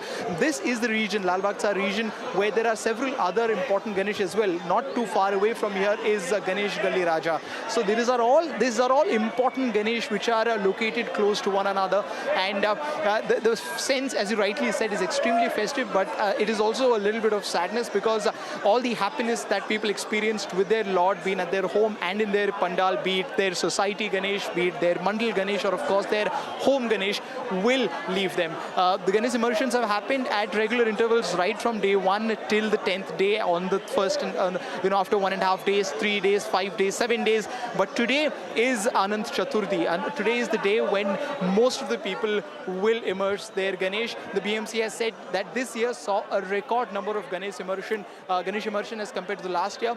This happened even when the BMC gave permission to a relatively lesser number of pandals this year as compared to the last year. So you see there's a sense of festivity around, and people have come down on streets. This is a festival which symbolizes the spirit of Mumbai in the right sense. This word is often notoriously used for kind of camouflaging the struggles that people face, but something like Ganesh Chaturthi, highlights it in as positive way as possible. Back to the studio. Anuj, I have to ask you, while we cover the festivities and the bittersweet emotion of bidding adieu to the god at the end of the festival, I have to ask you a technical question. How long did it take you to get to where you are? Because you're at a vantage point, compliments to you and the camera person. Your frame looks enviable from the studios here. How long did it take you to get there? What are the kind of security arrangements in place? Well, there is a multifaceted security arrangement here. When we talk about, of course, media professional journalists, we get an easy access and a direct access to the place where we want to be, which is close to Lord Ganesh. But unfortunately, that is not the case with most of the bucks. As you can see, my video journalist is panning around to see, hundreds of people trying to make their way to just have the last look at the Bappa. They are the ones who have to wait for the longest possible time. We came here early in the morning and made our way through to as easily as possible. But then the people that you see on your screen right now, the people around me, these are the people who've had to wait for hours just to get a glimpse of Lord Ganesh. And that is something which, as I said before, really captures the spirit of Lal Bagh Sa Raja very well.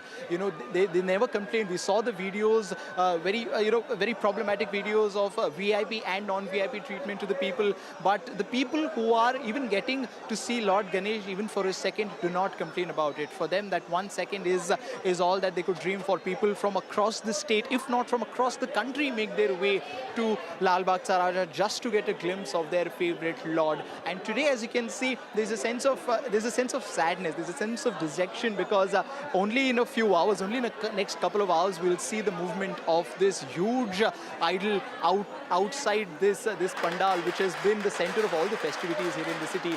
And then this entire area will become quiet in the next 24 hours, and which is why you see that people are trying to get the last glimpse of their Lord, but there's also a sense of sadness and rejection on their faces.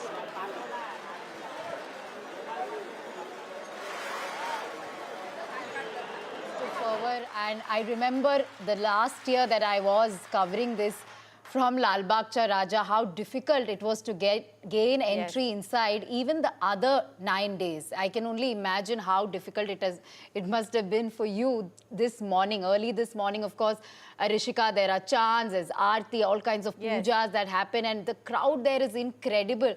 But Anuj, I wanted to find out from you, take us through this, the sense of the security arrangement that you've been seeing across the city, not just in Lal Bagh Cha Raja. We believe 21,000 police personnel manning the whole city across the immersion centers as well as across pandal. So give us a sense of the traffic regulation, police personnel who've been put in place to ensure that the immersion day is smooth and incident-free. Yes, as far as the security provisions are concerned, we saw the first official notice coming out last night when the traffic, the traffic diversions were put in place and were made public by the Mumbai police via their social media accounts. And of course, as I said before, that Lal Bagh Sa Raja and the region around it, which is also referred to as Lal Bagh, becomes an important point, which is why this road has been restricted for traffic as much as possible, and the general public has been told to use the flyovers, be it the Dadar flyover, be it the JJ flyover, and all of these places to take as an alternative route. Besides that, we also see Girgaon Chowpatty is an important place where all of these major Ganeshas are immersed. But then there are several other beaches as well, be it Juhu, be it Dadar, and even in those places, there is an increased number of police personnel. The police is, as you said, close to 20 to 25,000 police personnel are on ground, but they have been dispersed to different locations. They are mostly concentrated in the areas where the immersion will take place, because it becomes an important security challenge for the Mumbai police when the city gets on, when the city comes down to the ground. We've regularly seen that different security agencies, be it the police, be it the traffic police, even the intelligence bureau, all of these work in unison to make sure that this beautiful day for the people of the city who are extremely passionate about cricket, and we saw an example of that a few months ago when Team India came here, and about Ganesh, we'll again probably see a replica of the same. So it is a huge responsibility on the shoulders of the police.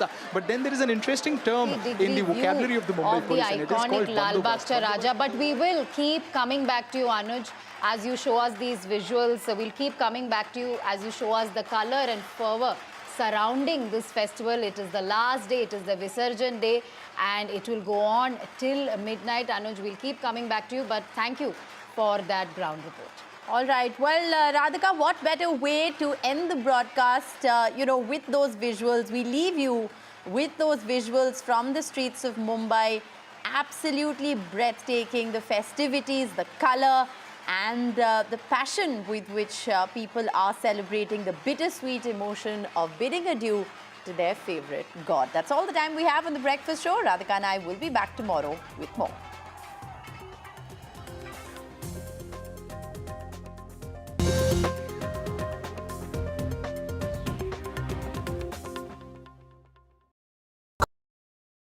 New day, new show, a new experience. Start your day with the news, not views. We bring you stories that matter and impact your life. News that informs and keeps you ahead. From Maximum City, Mumbai, to the seat of power, Delhi, NDTV brings you the best breakfast show. Breakfast news on NDTV, 8 a.m. every day. I've been reporting on all issues big and small from Andhra Pradesh, Telangana, rest of South India, bringing you all the action, all that you need to know, all that you want to know. The energy of Maximum City is infectious. I bring in that energy in our news coverage from financial capital Mumbai. India's IT capital is always buzz. It's literally a city that never sleeps. And I keep you ahead on all the Bengaluru buzz. Covering from the southernmost part of India over the last 23 years, I bring in-depth and 360-degree coverage from the Dravidian heartland. The land of Mishti is also known for its bitter politics. I have seen much water flow under the Howrah Bridge, covering Bengal in all its vivid colors. Stay informed and entertained with the new and updated NDTV News app. You can watch all our channels live, listen to podcasts, read breaking and exclusive news from around the world and more. Download the NDTV app today and get access to the best journalism and storytelling on your smartphone or tablet. The NDTV app. News that matters to you. New day, new show, a new experience. Start your day with the news, not views. We bring you stories that matter and impact your life. News that informs and keeps you ahead. From Maximum City, Mumbai, to the seat of power, Delhi, NDTV brings you the best breakfast show. Breakfast news on NDTV, 8 a.m. every day. I've been reporting on all issues big and small from Andhra Pradesh, Telangana, rest of South India, bringing you all the action, all that you need to know, all that you want to know. The energy of Maximum City is infectious. I bring in that energy in our news coverage from financial capital Mumbai. India's IT capital is always buzz. It's literally a city that never sleeps. And I keep you ahead on all the Bengaluru buzz. Covering from the southernmost part of India over the last 23 years, I bring in-depth and 360-degree coverage from the Dravidian heartland. The land of Mishti is also known for its bitter politics. I have seen much water flow under the Howrah Bridge, covering Bengal in all its vivid colors.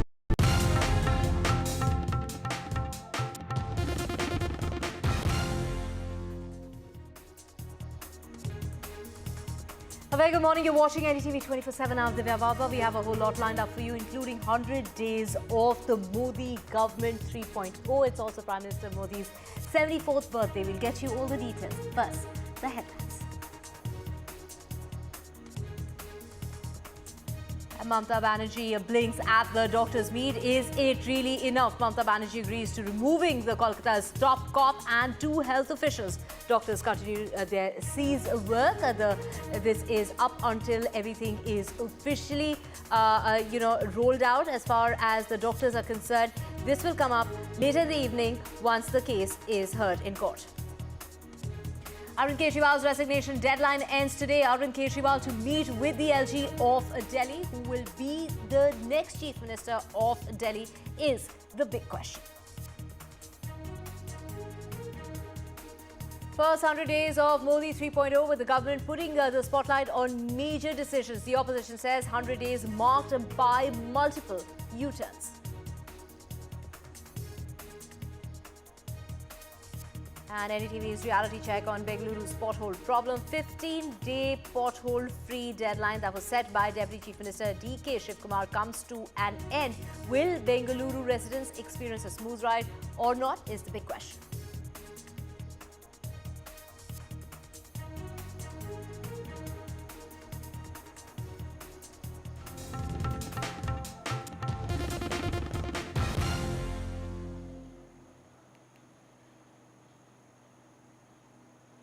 Let's get your top focus. It's Ganesh Chaturthi today and the Ganpati festival, which began on the 7th of September, concluding with the Visarjan, the Ganesh Visarjan today. The 10-day Ganesh Chaturthi festival comes to an end with the immersion of idols. The Mumbai police has issued a traffic advisory to manage the crowd during the Ganesh Visarjan in the city. Diversions will be in place across Mumbai to manage the grand processions for the immersion of idols. The coastal road will remain open for 24 hours. This is going to take place up until tomorrow, the 18th, to facilitate a smooth travel between the northern and the southern part of Bombay. So North Bombay and South Bombay can, in fact, there are going to be diversions in place. However, police have advised the public to avoid using private vehicles and instead rely on local trains as well as the BST buses in order to prevent any sort of congestion. And we have my colleague Anuj joining us from the Lal Baksha Raja. Anuj, the 10-day festivities that comes to an end today with the Ganesh Visarjan, take us through the kind of traffic advisory that's been put in place in order to avoid the kind of jams that are expected on the day of Visarjan. Yes, indeed, the 10-day festival has come to an end, and today becomes a very important day, not just for all the devotees here, but also for the police and the security personnel here in the city. As far as the traffic advisory is concerned, an official rerouting has been posted, has been made public by the Mumbai police yesterday, where they have stated on what routes to take, what not to. When you talk about the major centers, when it comes to traffic advisory, it is this region, right? It is this particular part of the city which lies in the southern, southern geography of the city, in and around the area of Lal Bagh Saraja, because most of the Ganeshas are present here, be it Lal Bagh Saraja, Ganesh Galli Saraja, Chins Pokritsa, Chintamani, etc., which is why it is expected, or rather it is advised, that all the people who would be taking this route to reroute themselves in case of an emergency, because all of these roads are expected to be extremely busy. They're advised to take flyovers, be it the JJ flyover or be it the Dadar flyover. Besides that, the coastal road, the police and these authorities have asked people to take the coastal road and just to make their travel easier. Of course, we saw that the new arch bridge getting opened as far as coastal bridge is concerned just a few days ago, and people are advised to take that if they want to make their way through from the south to the north or the suburbs part of the city. Besides that, we're also expecting the multiple beaches here in the city to be extremely crowded. When we talk just about Girgaon Chowpatty, now that is the beach where all of these iconic Ganesh idols, be it the major mandals that I just named a while ago, will be immersed either by tonight, and Lal Bagh Saraj is the one which will be immersed tomorrow in the early mornings, in the early hours of the morning. So even the beaches and the areas close to that, be it Girgaon Chowpatty, be it Dadar Chowpatty or Juhu, are to be avoided unless there is an emergency by the people. The rerouting has been, a detailed rerouting has been posted by the police on their social media platforms, and they're trying to make it as public as possible. It's an extremely big responsibility and challenge in front of the police personnel here in the city, but the city's police is not, this is nothing new for the city's police. They face this, they kind of handle this year in, year out, and do it rather successfully. Besides that, we also see that they do meet the representatives from all of these mandals, be it the police, be it the traffic police officers, or even the intelligence bureau. There is a meeting that happens to kind of plan the way the processions are held, the time of the processions, or all of those things. Talking specifically about Lal Bagh Raja, the Aarti is going to start very soon. We can see the movement around me suggests that the Aarti will start at any minute from now onwards, and that will be the last puja or Aarti that will take place today. Immediately after that, the process of putting this huge iconic idol on the chariot will begin, and it will take a while for the Murti to even get out of this pandal. This is a huge pandal which takes, it takes a lot of time for people to make their way from the road inside to have a look at the Ganesh. So it will take close to 2 to 3, if not 4 hours for this Ganesh Murti just to get out on the road, and after that it will be a journey of as long as 20 hours for it to reach Girgaon Chowpatty. The whole point is that there were several people, thousands of people, if not lakhs of people, who tried to make their way to Ganesh, to Lal Bagh Raja to have a glimpse of him, but there were many who couldn't, which is why there is an active effort put by the mandal and by the police and by the authority to make sure that the Murti is kept on road for as long as possible on the last day, just so that all those who could not get a glimpse of their favorite Lord leaving can at least see him for one last time. The immersion will happen at around 8 or 9 or around 10 a.m. tomorrow morning, and this entire festive atmosphere that you see around me will dwindle down a little in the next 24 hours, sadly. Right, Anuj, I can see that massive crowd that's gathered around you, and of course today is the day of Visarjan, and like you mentioned, the morning Aarti that's going to start and the Muhurat is of 9-11 is going to go on for hours. Anuj, also take us through, the night Muhurat, which will go on till the wee hours of the morning.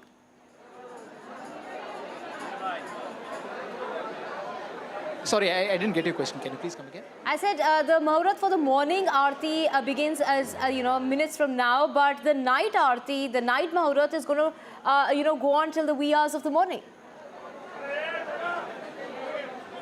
Yes, it will. And as I was talking before, this is what happens every year. This Ganesh Mandal is not just iconic for the festivities that go on for 10 days, but the procession, the Visarjan procession is a legend in itself. You see, this grand procession will start from any moment from now onwards, and as this day comes to an end and as the next day dawns upon us, it gets even more festive because this huge Ganesh idol will be taken to Girgaon Chowpatty, where you'll see a lot of movement tomorrow morning. The crowd here, interestingly, is still relatively less than what it will be soon, because everyone has a Ganesh in their home here in Mumbai. Most of the people do have. So they, of course, many of them do the Visarjan of their own Ganesh and then come here. Or many also try to do the Visarjan of their home Ganesh with Lal Bagh Bappa, Lal Bagh Raja. So you see the crowd will increase even more. The number of people expected to come here just to join the procession that you were talking about, which will go on till the wee hours of next morning, will increase even more. And the chariot will move only meters in hours. And that talks about the magnanimity of the festival, and especially the magnanimity of this iconic Lal Bagh Raja. So as I said before, yes, it is going to be an extremely big challenge in front of the police, in front of all the, in front of all of the security personnel. Also because a lot of people will be working in some way or the other. But the police has tried to make sure that road is kept as empty as possible for the procession, because it will be an extremely crowded procession that will take place. At the same time, they've provided the people with reroutes. They've given them alternative routes to take in case of emergency. So things seem to be set in place for the smooth functioning of the Visarjan, but it will hopefully end well tomorrow, when the Visarjan eventually happens of Lal Bagh Raja.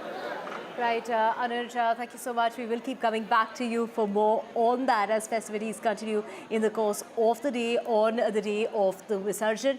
Well, switching tracks now to Kolkata, and it is, in fact, let's just get you the details in regard to the Chief Minister there, who's finally blinked before protesting doctors in Kolkata after meeting with protesting junior doctors yesterday.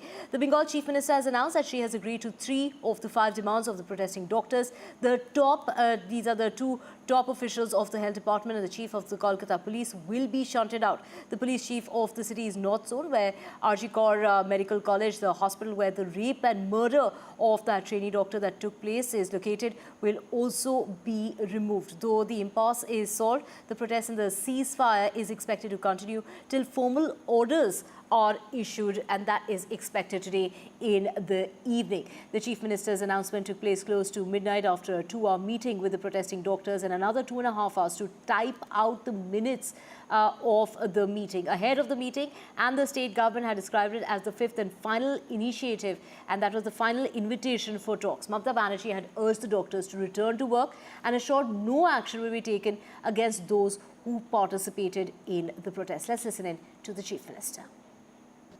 अगर काम करते करते किसी को 2 minute देर हो जाता है, कोई काम पे अगर थोड़ा गलती हो जाता है, तो उसको लेके अगर किसी को गुस्सा है तो गुस्सा निभाने के लिए, गुस्सा निपटाने के लिए हमने कोशिश किया। हेल्थ डिपार्टमेंट, पुलिस डिपार्टमेंट में जो जस्टिस उन्होंने मांगा, हमें कोशिश किया। हमारा पुलिस जो सीपी को हम चेंज करने का फैसला किया है, उनको साथ बात करके उनको कॉन्फिडेंस में लेके, उन्होंने भी नहीं चाहते थे जितना उसका खिलाफ में बहुत सारे बात उठाया। उन्होंने भी कहा कि हमारा भी परिवार है, हमारा परिवार को अच्छा नहीं लगता, इसी के लिए हम भी छोड़ने चाहते हैं। उन्होंने खुद डॉक्टर लोग जब मिलने गया था तब उन्होंने बताया। And also, ED continues, the searches are continuing just ahead of the 4th hearing in the RG Kaur Medical College. This is the rape and murder case that's coming up in the Supreme Court today. Now, the ED search operations are underway across Kolkata in multiple locations in connection with financial irregularities as well in the college, the RG Kaur Medical College and Hospital. So, search operations that are going on, and the heat that is being faced as multiple locations are being raided. From what we're hearing is 6 locations have been raided early this morning in connection with the irregularities at the hospital. And we have my colleague Saurabh joining us. Saurabh, when we talk about the removal of the top court, that is something that hasn't happened yet but is expected today after the hearing that's coming up in the Supreme Court. Yes, after 4 p.m. is what the Chief Minister Mamata Banerjee announced, and this was a late night dramatic announcement. Remember that meeting went on till pretty late, and then of course the minutes had to be typed, and both sides had to agree, and that took a lot of time. However, eventually it was done, the minutes were typed and published, and also the agreements were reached. And what we know is that the doctors are still of course continuing their strike, but are likely to call it off after the Supreme Court hearing.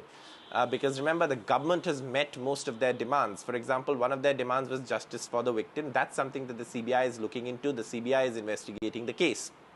The second thing is what we know as, the removal of top health officials and health department officials, and that's something that the government has agreed to, except for the health secretary, because the government explained to them and reasoned with them that, look, we cannot clean out the entire department at one go. There has to be continuity in government, so the health secretary stays for now. But the biggest decision and the biggest announcement came in the form of the removal of the Kolkata police chief, or the police commissioner, Vineet Goyal. He, of course, will hand over charge to someone else after 4 p.m. and by then one expects the Supreme Court hearing will be done. The students or the protesting doctors are also expected to call off their strike after the Supreme Court hearing, because remember, most of their demands have been met, and the state government has, been, as Mamata Banerjee described, that they don't treat them as adversaries, they treat them as younger brothers and sisters, and therefore has acknowledged and accepted most of their demands. And the doctors, of course, have now a very little reason to continue their protest, but their call for justice for the victim is something that the CBI is handling and not the state government. And also, alongside what the Kolkata, sort of police will see change is in terms of the DC North. And there was a serious allegation against the DC North by the victims' family members who alleged that he had offered them money, which had become a huge issue. So, of course, the DC North also goes. So, the state government, in a sense, largely accepting most of the demands of the doctors to bring this impasse to an end. Remember, many believe that the meeting that happened yesterday itself was a breakthrough, given the fact that these meetings were not taking place on previous 4 attempts, but finally it materialized and there was a breakthrough. The state government accepted most of their demands, and the Supreme Court hearing is what everyone is now going to keep an eye on. Right, Saurabh, of course, Mamata Banerjee heard saying that 99% of the demands have been accepted. Which is that 1% that hasn't been accepted? There was one demand of the removal of the health secretary, and that is something that the chief minister explained, that this is not something that we can do. We cannot remove every official in one department at one go. There has to be continuity in government, and that's not how things happen or function in government. And one expects that the doctors will understand that. However, most of their demands in terms of, the people who directly head these issues or deal with these issues, for example, the issue of the, the two top health department officials or the removal of the police commissioner, those have been addressed. Right, of course, and also this case that is coming up in the Supreme Court. This will be the 4th hearing in the rape and murder of the trainee doctor in Kolkata at the RG Kaur Hospital. To get, in fact, just ahead of that 4th hearing that's going to be taken up in the Supreme Court. We also have my colleague Sunil Prabhu joining us. Sunil, what time is the case coming up in court? Will come up in the morning, and the Chief Justice of India and his bench will basically take a stock taking of what is the progress of the CBI case, the status in terms of what has happened in terms of the talks to the junior doctors. The last time the West Bengal government had, the Supreme Court had said that they should get back to work. And of course, the late night developments that have taken place, the Chief Justice of India and his bench will be made and kept abreast of those developments. Ultimately, I think everybody wants, normalcy to resume. The poor and the sick who need to be looked after, they need to be attended to by the doctors, which is their primary responsibility. So these are things which will definitely be uppermost in the Supreme Court's mind. And then, of course, they will be able to take stock once they hear from the CBI, from the central government, as well as the state government of West Bengal. Sunil, also take us through, what was really said in court during that last hearing which took place last Monday. Well, a lot of discussions. There were 3 important points that happened in last Monday's hearing. One was that the Chief Justice asked the doctors to resume work immediately and gave a deadline of Tuesday, which didn't take place, feeling which the state government would be able to take any punitive measures that they deem fit. The second, of course, was on the missing document of the West Bengal when the post-mortem had been done. There were some missing documents. There was a huge,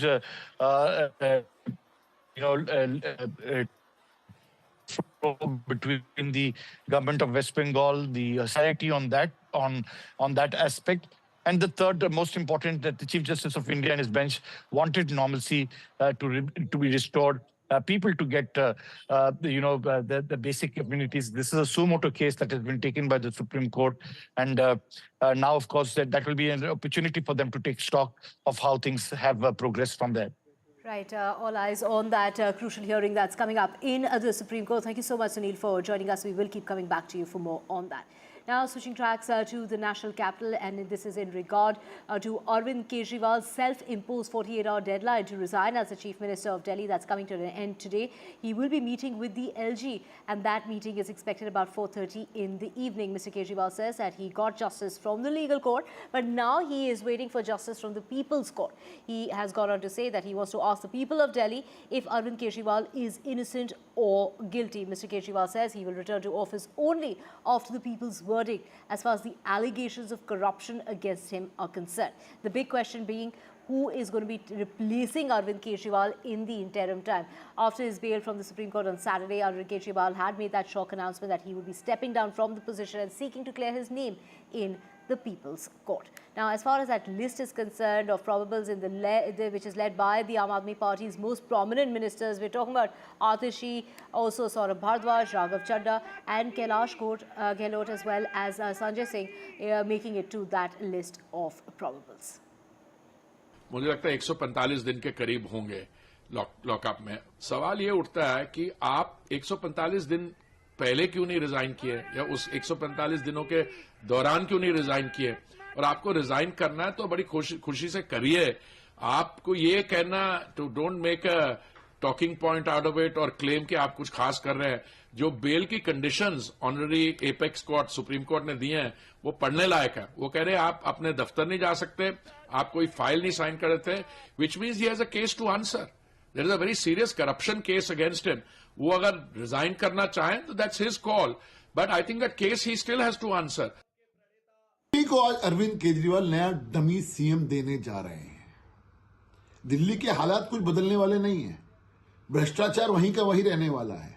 Delhi का विकास कार्य जो ठप पिछले कई महीनों से है वो ठप का ठप रहने वाला है, क्योंकि जो दिल्ली का सीएम होगा वो डमी सीएम है अरविंद केजरीवाल का। क्योंकि ऐसा हो ही नहीं सकता कि अरविंद केजरीवाल के पूछे बगैर दिल्ली के अंदर पत्ता भी हिलता हो आम आदमी पार्टी के अंदर। इसलिए अरविंद केजरीवाल ही सीएम रहने वाले हैं। भले ही चेहरा कोई और होगा, लेकिन सीएम जो है असली सीएम वो अरविंद केजरीवाल ही होने वाले हैं। ये मेरा मानना ये है कि आप जितनी मर्जी कवायद कर लीजिए, आप दोबारा सीएम नहीं बनेंगे, ये तय है। And to get more on this, we have my colleagues Tanushka and Ishika joining us. Tanushka joining us from the Aam Aadmi Party's headquarters and Ishika joining us from the BJP. Ishika, over to you first. We just heard the BJP, talk about how this is just a gimmick, and of course the fact that, there is a strong case is what the BJP is going on to say against him, that he can't file, he can't be signing any kind of files, he can't be going to office, and, this was a natural progression to that he should step down. And of course, the big question, of course, being, that the Chief Minister has gone on to say that he is trying to ask the people of Delhi if he was guilty or innocent.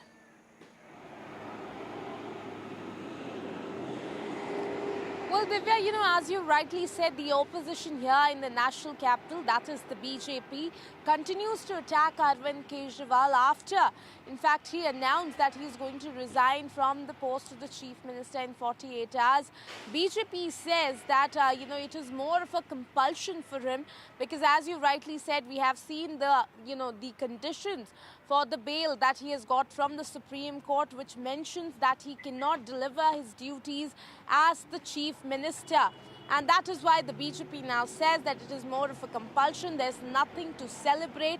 And also, in fact, questions that why did Arvind Kejriwal need 48 hours to resign from the post of the Chief Minister, and also said that if his intention was to actually resign, he should have called the meeting of the cabinet and should have dissolved the cabinet and should have also dissolved the assembly, and then should have asked for the elections to take place early here in the national capital. So BJP continues to attack Arvind Kejriwal and the party. In fact, today they say that today Delhi is going to get a dummy Chief Minister because Arvind Kejriwal will continue to remain the Chief Minister behind this.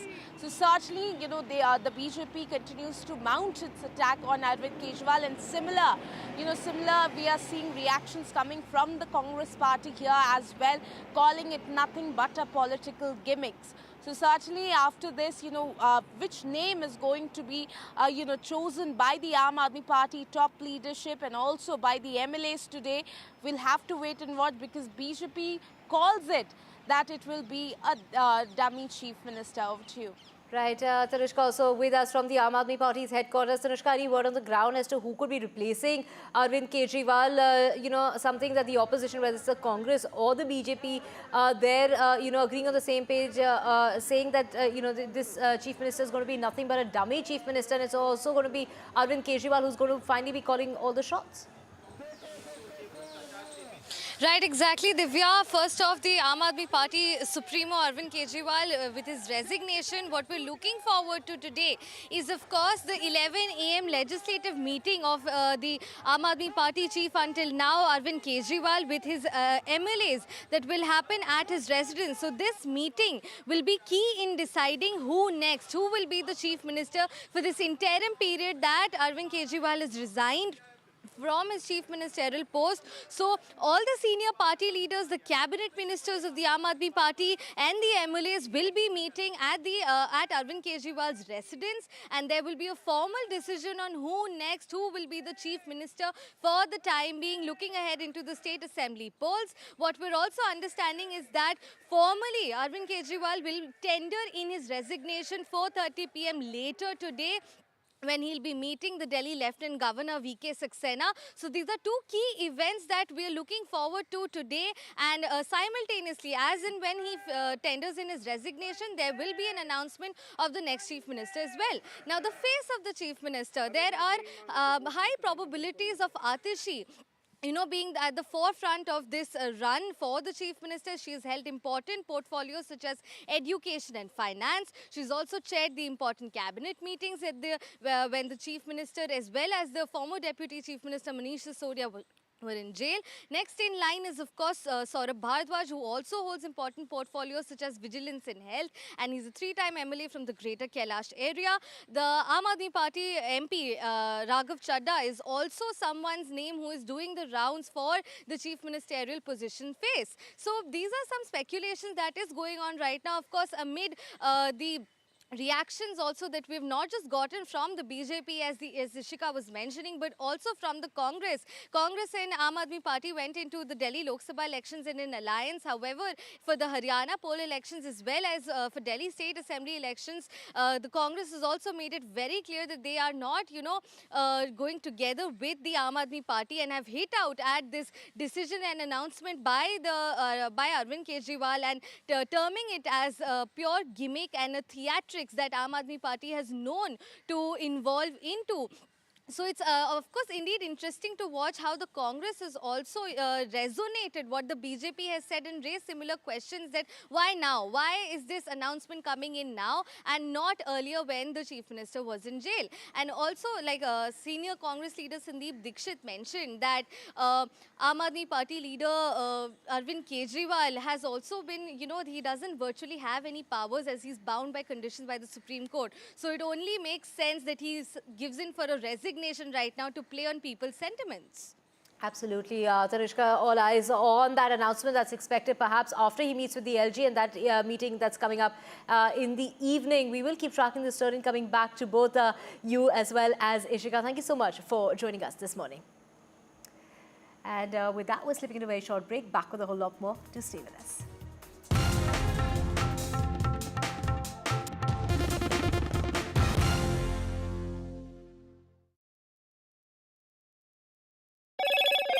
Hello, Moto. Motorola Razr 50 Ultra comes with Google Gemini. Mamata Banerjee blinks at the doctors' meet. Is that really enough is the big question. Mamata Banerjee, they're agreeing to remove the top cop in Kolkata as well as two health officials. The doctors, however, are continuing with their cease work. They are waiting for that hearing, after which, everything will finally be officially, things will come into motion. Arvind Kejriwal's resignation deadline that ends today. He will be meeting with the LG this evening. Who will really be replacing him is the big question. Who will be Delhi's next chief minister? First 100 days of Modi 3.0, the government putting spotlight on major decisions. 100 days marked by multiple U-turns is how the opposition is terming the 100 days of Modi 3.0. And NDTV's reality check as far as potholes in Bengaluru are concerned. Do remember there was a 15-day deadline that was set by the Deputy Chief Minister of Karnataka, D.K. Shivkumar. That has ended. Will Bengaluru residents experience a smoother ride is the big question.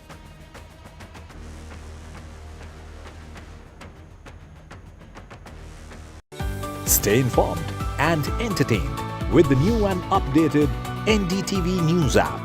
You can watch all our channels live, listen to podcasts, read breaking and exclusive news from around the world and more. Download the NDTV app today and get access to the best journalism and storytelling on your smartphone or tablet. The NDTV app. News that matters to you. The 18th of September will be one of the most watched days for global markets. A turning point that could change the course of the financial markets and economies.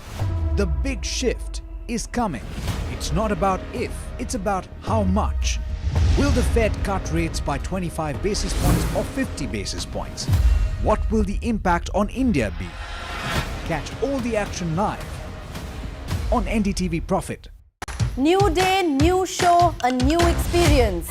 Start your day with the news, not views. We bring you stories that matter and impact your life. News that informs and keeps you ahead. From Maximum City, Mumbai, to the seat of power, Delhi, NDTV brings you the best breakfast show. breakfast news on NDTV, 8 a.m. every day. I've been reporting on all issues big and small from Andhra Pradesh, Telangana, rest of South India, bringing you all the action, all that you need to know, all that you want to know. The energy of Maximum City is infectious. I bring in that energy in our news coverage from financial capital Mumbai. India's IT capital is always buzz. It's literally a city that never sleeps. And I keep you ahead on all the Bengaluru buzz. Covering from the southernmost part of India over the last 23 years, I bring in-depth and 360-degree coverage from the Dravidian heartland. The land of Mishti is also known for its bitter politics. I have seen much water flow under the Howrah Bridge, covering Bengal in all its vivid colors. Stay informed and entertained with the new and updated NDTV News app. You can watch all our channels live, listen to podcasts, read breaking and exclusive news from around the world and more. Download the NDTV app today and get access to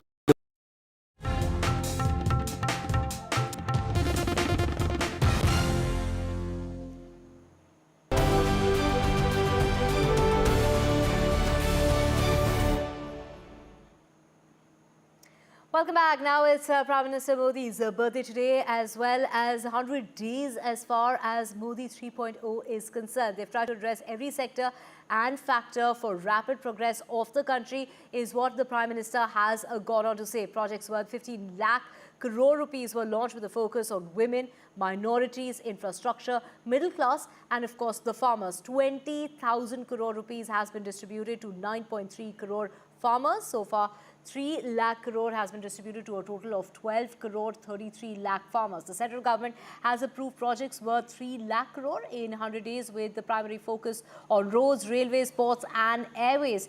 Now, including the approval of 8 national high-speed road corridor projects spanning over 900 kilometers. As many as 63,000 tribal villages were approved to be developed, helping in improving the socio-economic status of 5 crore tribals. And in the health sector, the Ayushman Bharat scheme has been expanded to include all citizens aged 70 and above under free insurance up to 5 lakh rupees. For the government, Modi 3.0 finishes 100 days at the helm of power in India. This is the third term of Narendra Modi, and the Prime Minister, even before the elections actually happened, said that the first 100 days of his third term are going to be transformative in nature. They are going to bring in a lot of reforms, and that is what in some ways he has attempted to do, because if you look at the kind of moves, the kind of announcements that have happened in the last 100 days, there have been a lot of cabinet meetings, and according to the government's own statement, abatement. Projects worth 15 lakh crore have been approved by the Union Cabinet, of which a bulk is actually with regard to infrastructure projects. So be it the Vadhavan project that is coming up in Maharashtra, or for that matter the Shinkundla tunnel, which will connect Himachal Pradesh to Ladakh, or all the Vande Bharat trains that the Prime Minister has been launching. In fact, he gave an interesting statistic yesterday. He said that there is at least one Vande Bharat train that is being launched in every 15 days. The focus seems to be on increasing private investment and also improve the infrastructure of the country, because that the government believes will also lead to jobs and more quality jobs. The budget has already announced a mega skilling program for youngsters, for unemployed youth, and that is something that the government has already set the ball rolling on. This is going to be revolutionary in nature, because the government will also collaborate with the private sector in ensuring that unemployed youngsters get internships, and this is something that the government will also be taking the burden for. But apart from that, Lakpati Didis, or for that matter the main important two decisions that the Prime Minister took as soon as he came to power. One is approval of the 3 crore houses for the poor, and of course the 17th installment of the Kisan Samman Nidhi, and the most important policy decision, extending the benefits of Ayushman Bharat to anyone who's 70 plus. On the political front, of course, introducing a bill that will look at amendments to the Waqf Act. These are some of the important decisions that the government has made in the last 100 days. Today, Home Minister Amit Shah and IMB Minister and the Minister for Railways, Ashwini Vaishnav, will be holding a press conference to talk about the most important decisions of the government in the last 100 days. But clearly, the focus seems to be on the Prime Minister's mantra: perform, reform, transform, but also inform. The government believes that communication is key, and while it has 240 seats, which is fewer than what it had in 2019 and 2014, it does not have majority of its own. It's a coalition government. That's why the government really wants to ensure that its focus completely stays on governance, and also it tells people what it is doing. Of course, the opposition has lashed out very sharply, calling the government basically a U-turn sarkar. It has basically cited problems with the kind of the attacks on security forces that we are witnessing in Jammu and Kashmir, and also geopolitical decisions. But the government here, at least the Modi government, seems to be sure-footed about its decisions when it comes to governance and also geopolitics. And today, we will see a lot of ministers talk about all the work that they've done as far as their ministry is concerned. Well, it's a big day as far as the BJP and the government is concerned. Today, Modi 3.0 completes the first 100 days in the office. And apart from that, today is also Prime Minister Narendra Modi's 74th birthday. For that, BJP has chalked out nationwide programs for the next 15 days. And as far as the government is concerned, party is saying that in the first days, the BJP and the government was able to deliver the promises made in the run-up to the 2024 Lok Sabha elections. Of course, it was a setback that the BJP on its own could not get the majority, but still the party is trying to send a very clear message that the government is not working under any pressure. It is the continuation of the same policies and the agenda which was declared by the BJP before coming to power in 2014. So for the past 10 years, the same policies are being continued. Of course, there can be a modification or tweaking somewhere in the policies, but broadly, the policies and the agenda will continue. And as far as the alliance pressure is concerned, the party sources are very clear that since 2014, this was a coalition government, and alliance partners were also part of the government since 2014. So there's no question of buckling under any pressure. And yesterday also, Prime Minister Narendra Modi was very clear that he has never buckled under any pressure. So he will continue to do whatever he has been doing, and he will continue to work for the welfare of the country. Government managers are saying in the first 100 days, more than 15 lakh crores projects were cleared by the Modi government. So that shows the speed which the Modi government is working in its third tenure. And they're also saying that all the different sections of the society were touched by the first 100 days decisions. This is also as far as the BJP's promise made in the manifesto. And they are also saying that as far as the opposition parties are concerned, the way Rahul Gandhi has attacked Prime Minister Narendra Modi at the foreign soil, that also shows the weakness as far as the opposition parties are concerned. So BJP will continue to be aggressive as far as the opposition onslaught is concerned. And as far as the alliance pressure is concerned, BJP is saying that there is no pressure, and Modi, PM Modi and his government will continue to work the way they have been doing for the past 10 years.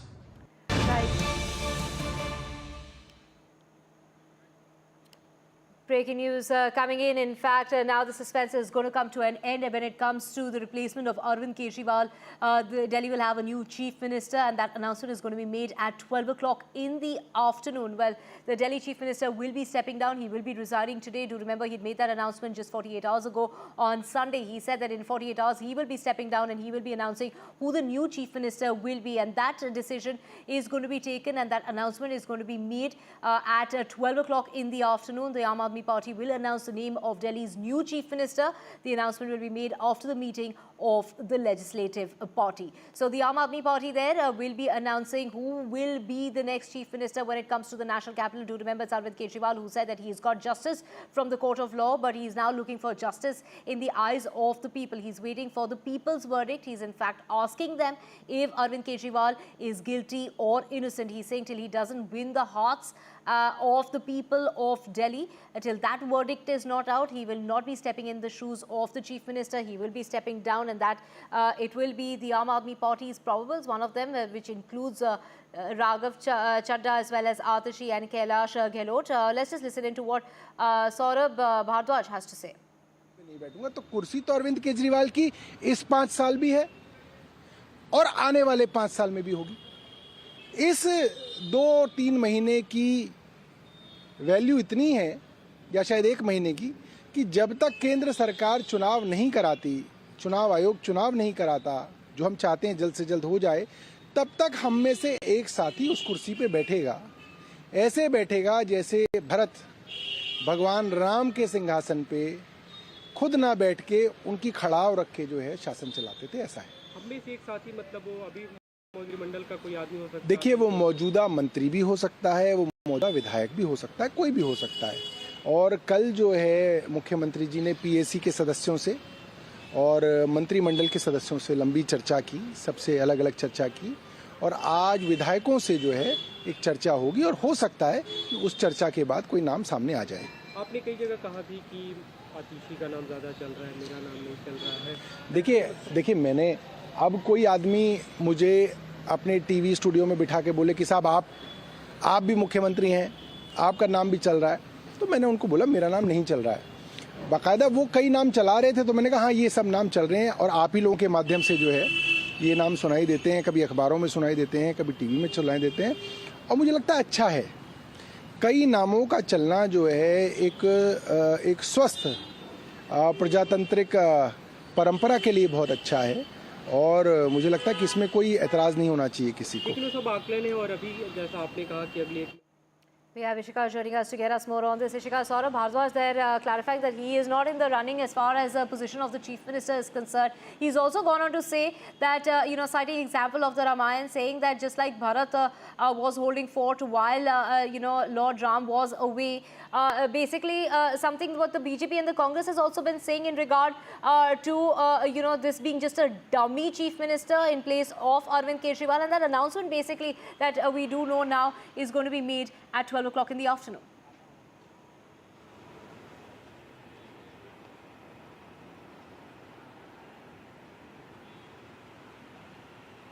Well, yes, Divya, as you rightly mentioned, now the Aam Aadmi Party, in fact, has announced the timing for the announcement of the new chief minister of the national capital, and the timing that has been announced is of 12 p.m.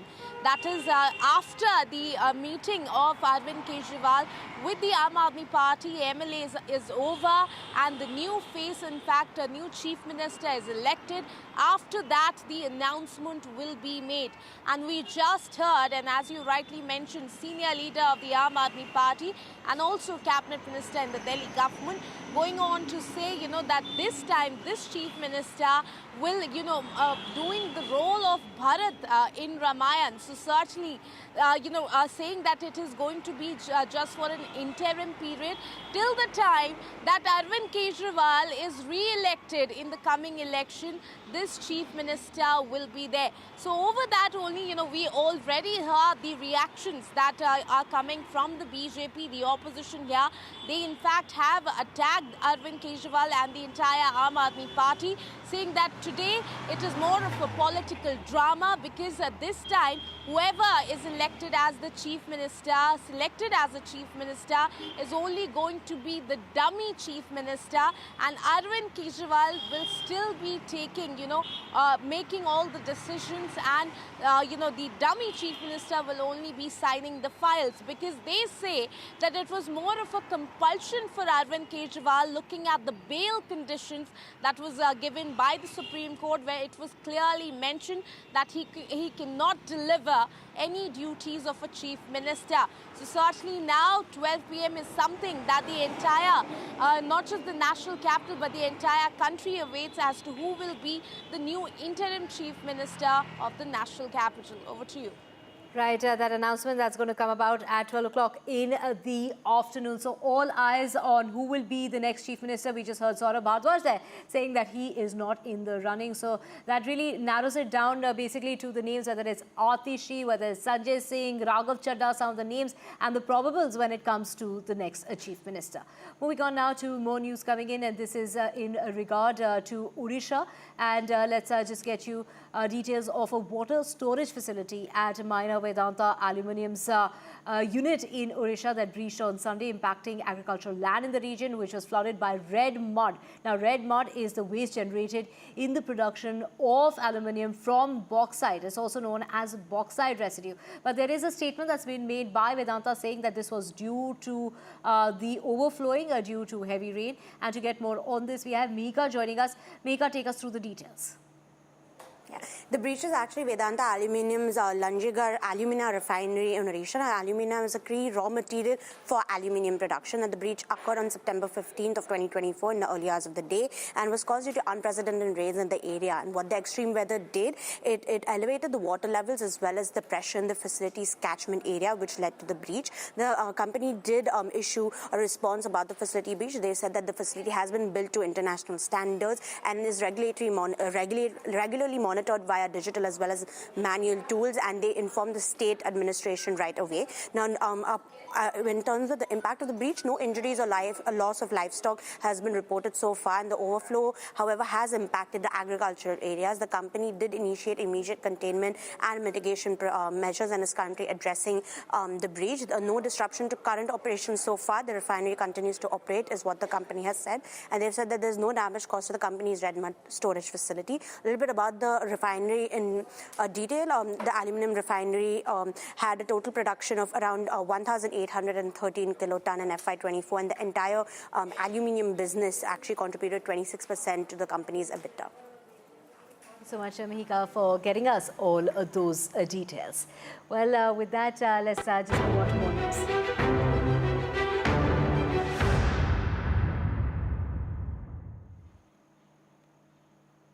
And the deadline for filling up the potholes in Bengaluru has come to an end. The civic body was directed to fill up all potholes in the city by the 16th of September. This was a deadline that was set by the Deputy Chief Minister of Karnataka, D.K. Shivkumar, on the 1st of September, giving that 15-day deadline in order to fix that problem. Now, owing to numerous pothole complaints that were being reported in the city, directed the BBMP to fill up all of them in a matter of 15 days. The Deputy Chief Minister warned that strict action will be taken against officials that failed to stick to that deadline. While work has been taken up across the city on an urgent basis, the question, has the work really been done, and if the work has been done efficiently? My colleague Pratibha has the details.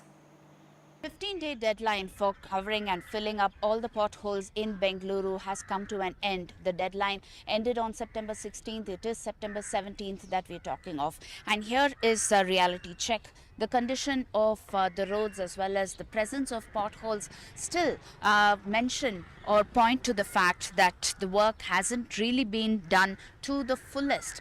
And this is the situation that you see from the Vidhan Sauda to the Karnataka High Court, central Bengaluru, and that's the condition that you see as far as the reality check is concerned. I have with me two guests who are part of the Walkers Association, because you also have the Cubbon Park here, and if you can really highlight the kind of problems that you face while walking on this stretch, especially because it is pothole ridden. Yes, ma'am. Now, as a, you see the particular condition of this walker, and the road is so pathetic, unable to walk, and we find it very difficult, and because of the pothole. Now, when we walk, we are almost in a very dizzy position, how to go. And today is supposed to be the last day of filling up. Look at near the High Court, how these potholes are there. If you just walk down the road near the Vaika Sauda, supposed to be one of the best roads, on the left side, the footpath is in a very pathetic condition, full of dirts other side, and eateries are there. And now, other day when I saw an elderly person supposed to fall, we people went and caught hold of her. And neither I can walk on the road, neither I can walk on the footpath. This is the condition of the Bangalorean. The citizens of Bangaloreans are suffering. That's a pretty difficult situation to be in. Where can you really walk? And you say you've been walking for 25 years. Yeah, almost. See, and Alexander has been told, so the pothole condition, it's not today's. It's been from there from quite some time. But the worst part is, this is not we call it as a brand Bangalore, we call it as a metro city, we are calling it as an IT park, it's an IT hub for the world. The entire world knows about Bangalore, what it is. And anybody, tourism people or any guest comes across to this part of town, and when they always want to eat Vidhana Sauda, Vikas Sauda, Kabban Park, it's in heart of Bangalore. And when you see this particular status is there, it's in the central part of Bangalore, what are other states? But this is not a permanent solution. Also, we are talking of the substandard material that are being used, and there's no permanent solution. This has been one of the allegations that have been leveled by several citizens in Bangalore. Do you think that this time also it is just going to be an eyewash? Come next monsoon, come next rain, it will all be washed away, and again you have potholes. Yeah, it's very clearly visible, it's a patchwork. See, anything you do a patchwork now, when the rain comes for the next week, what will happen? Then another process of the same work will continue. Where's the solution for this? It's not a solution, it's just a patchwork. This is not required. We want a permanent solution. We are all residents of Bangalore. We have been here there for ages. But what is their life? What is the generation catching up? Our point of contention is this shouldn't be a patchwork. There needs to be a permanent solution of sorts. And that has been one of the points that has been raised by several citizens here. Right, thank you so much, Pratibha, for getting out that ground report. And moving on from Karnataka to Tamil Nadu, the police has said a mind-blogging 10,100 crore rupees has been siphoned off from gullible people across India in cyber frauds over the last 2 years. According to the data by the union government, investigators say innocent job seekers are trapped in countries like Cambodia and pushed into cyber crimes as cyber slaves. Their passports are snatched away and are confined to fence these scam compounds, and these scamsters come on video calls impersonating police from properties staged like real police stations. They intimidate innocent victims, implicating them in major crimes including drugs, and force them to transfer large sums of money. They even scare people and put them under digital arrest in their own homes. NDTV Sam Daniels spoke with Jayanti, a former journalist who lost 10 lakh rupees to this kind of a fraud. Let's listen in. The Tamil Nadu police has estimated a total of 10,000 crore rupees could have been siphoned off in what we call as the cyber slave scam. Many groups operating out of countries like Cambodia target gullible individuals across the country, and they transfer large sums of money, and they're also raising awareness on this. Joining us now, Ms. Jayanti, a former journalist and a teacher who lost 10 lakh rupees. Thank you very much. We're so sorry about the loss you suffered, ma'am. What led you to believe that the people who came online on the other side are real police? They look convincing. I mean, if you have a police station and you're showing your ID and so on. So, although there's part of me, because I'd watched so many movies, right, I said this could be a scam. It's just that, at that time perhaps, I wasn't suspicious enough. Right. And then they said your Aadhaar card, and they sent me the Aadhaar card with the number, my picture on it. So, and then they said it has been used to open that account. What made you transfer that 10 lakh rupees?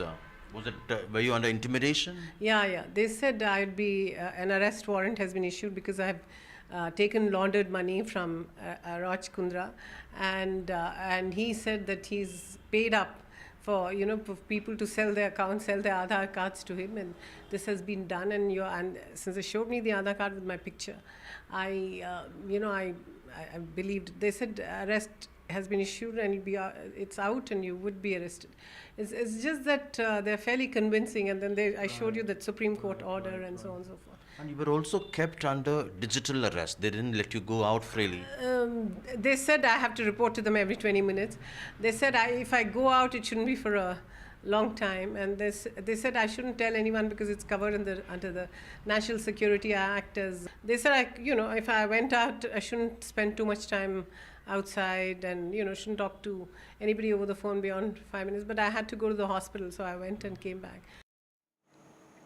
And now let's switch back to Delhi now. The police have arrested 2 more suspects in connection with the murder of a gym co-owner in South Delhi's Giriklash area that took place last week. The suspects, both agreed, were apprehended. They were both aged about 20 years, were apprehended from Azamgarh in Uttar Pradesh on Monday. Now, the total number of people who've been detained in this case has risen to 7. However, the main shooters still remain at large.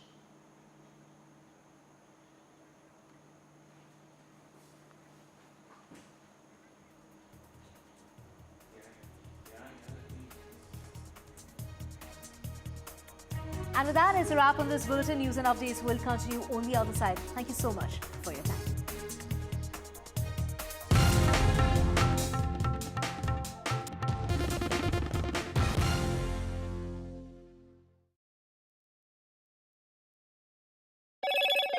Hello, Moto.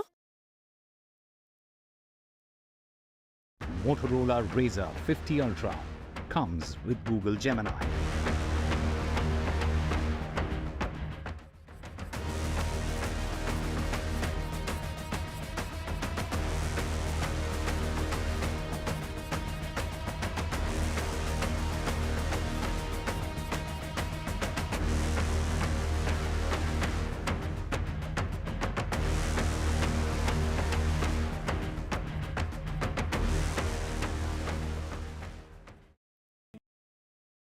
New day, new show, a new experience. Start your day with the news, not views. We bring you stories that matter and impact your life. News that informs and keeps you ahead. From Maximum City, Mumbai, to the seat of power, Delhi, NDTV brings you the best breakfast show. Breakfast news on NDTV, 8 a.m. every day. I've been reporting on all issues, big and small, from Andhra Pradesh, Telangana, rest of South India, bringing you all the action, all that you need to know, all that you want to know. The energy of Maximum City is infectious. I bring in that energy in our news coverage from financial capital Mumbai. India's IT capital is always buzz. It's literally a city that never sleeps. And I keep you ahead on all the Bengaluru buzz. Covering from the southernmost part of India over the last 23 years, I bring in-depth and 360-degree coverage from the Dravidian heartland. The land of Mishti is also known for its bitter politics. I have seen much water flow under the Howrah Bridge, covering Bengal in all its vivid colors. Stay informed and entertained with the new and updated NDTV News app. You can watch all our channels live, listen to podcasts, read breaking and exclusive news from around the world and more. Download the NDTV app today and get access to the best journalism and storytelling on your smartphone or tablet. The NDTV app. News that matters to you. I've been reporting on all issues, big and small, from Andhra Pradesh, Telangana, rest of South India, bringing you all the action, all that you need to know, all that you want to know. The energy of Maximum City is infectious. I bring in that energy in our news coverage from financial capital Mumbai. India's IT capital is always buzz. It's literally a city that never sleeps. And I keep you ahead on all the Bengaluru buzz. Covering from the southernmost part of India over the last 23 years, I bring in-depth and 360-degree coverage from the Dravidian heartland. The land of Mishti is also known for its bitter politics. I have seen much water flow under the Howrah Bridge, covering Bengal in all its vivid colors. The 18th of September will be one of the most watched days for global markets. A turning point that could change the course of the financial markets and economies. The big shift is coming. It's not about if, it's about how much. Will the Fed cut rates by 25 basis points or 50 basis points? What will the impact on India be? Catch all the action live on NDTV Profit. New day, new show, a new experience. Start your day with the news, not views. We bring you stories that matter and impact your life. News that informs and keeps you ahead. From Maximum City, Mumbai, to the seat of power, Delhi, NDTV brings you the best breakfast show. Breakfast news on NDTV, 8 a.m. every day.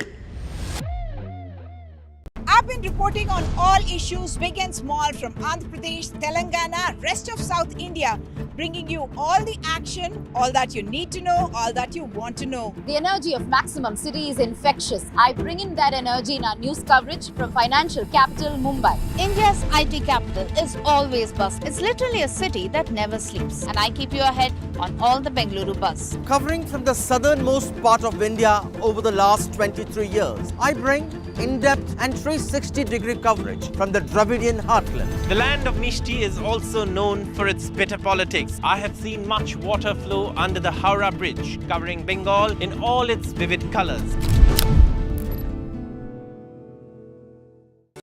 Stay informed and entertained with the new and updated NDTV News.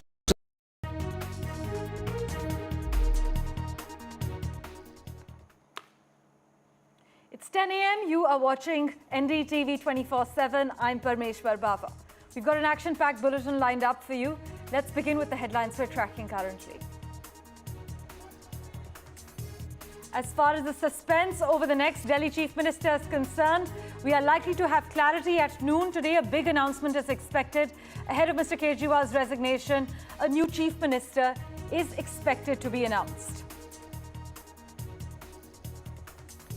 Bengal Chief Minister Mamta Banerjee, after meeting with the protesting junior doctors, has announced that she had agreed to 3 of the 5 demands of the protesting doctors: the removal of 2 top officials of the health department, the chief of Kolkata Police, along with it the police chief of the city's North Zone, where RG Kaur Medical College, the hospital where the rape murder of a young doctor took place, is located, will also be removed.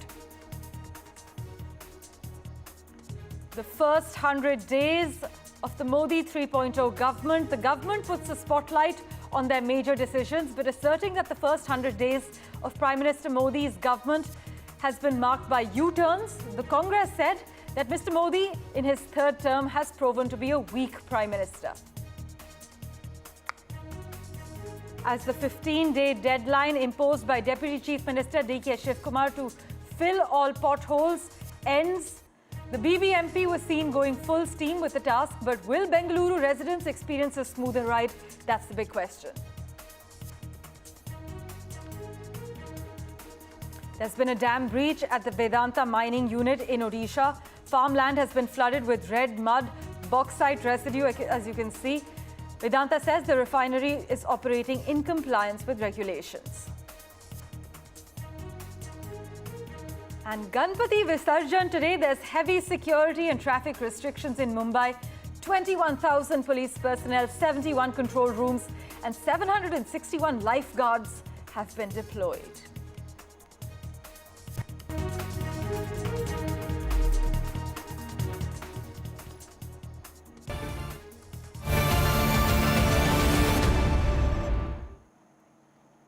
Well, our big focus, the suspense over the next Delhi Chief Minister is likely to end at around 12 noon, with the incumbent Arvind Kejriwal expected to resign today following a meeting with the Lieutenant Governor. Now, Mr. Kejriwal, who was granted bail in the liquor policy case last week, sent shockwaves through Delhi's political circles after announcing on the 15th of September that he would resign in 2 days. Mr. Kejriwal says he will return to office only after the people's verdict on the allegations of corruption against him. The big question is, who in the Aadmi party will get the top job? After his bail from the Supreme Court on Saturday, Mr. Kejriwal had made a shock announcement, and since then, lots of names have been doing the rounds. The list of probables is led by Aadmi Party's most prominent minister, Atishi. The others also include Saurabh Bhardwaj, Raghav Chadda, Kailash Gehlot and Sanjay Singh. But for the latest update, let's go across to my colleague Tanushka, who joins us live from outside the Aam Aadmi Party headquarters. Tanushka, an action-packed day for you as well. We're hearing that around 12 noon, we'll have clarity on who is going to be filling Mr. Kejriwal's big shoes.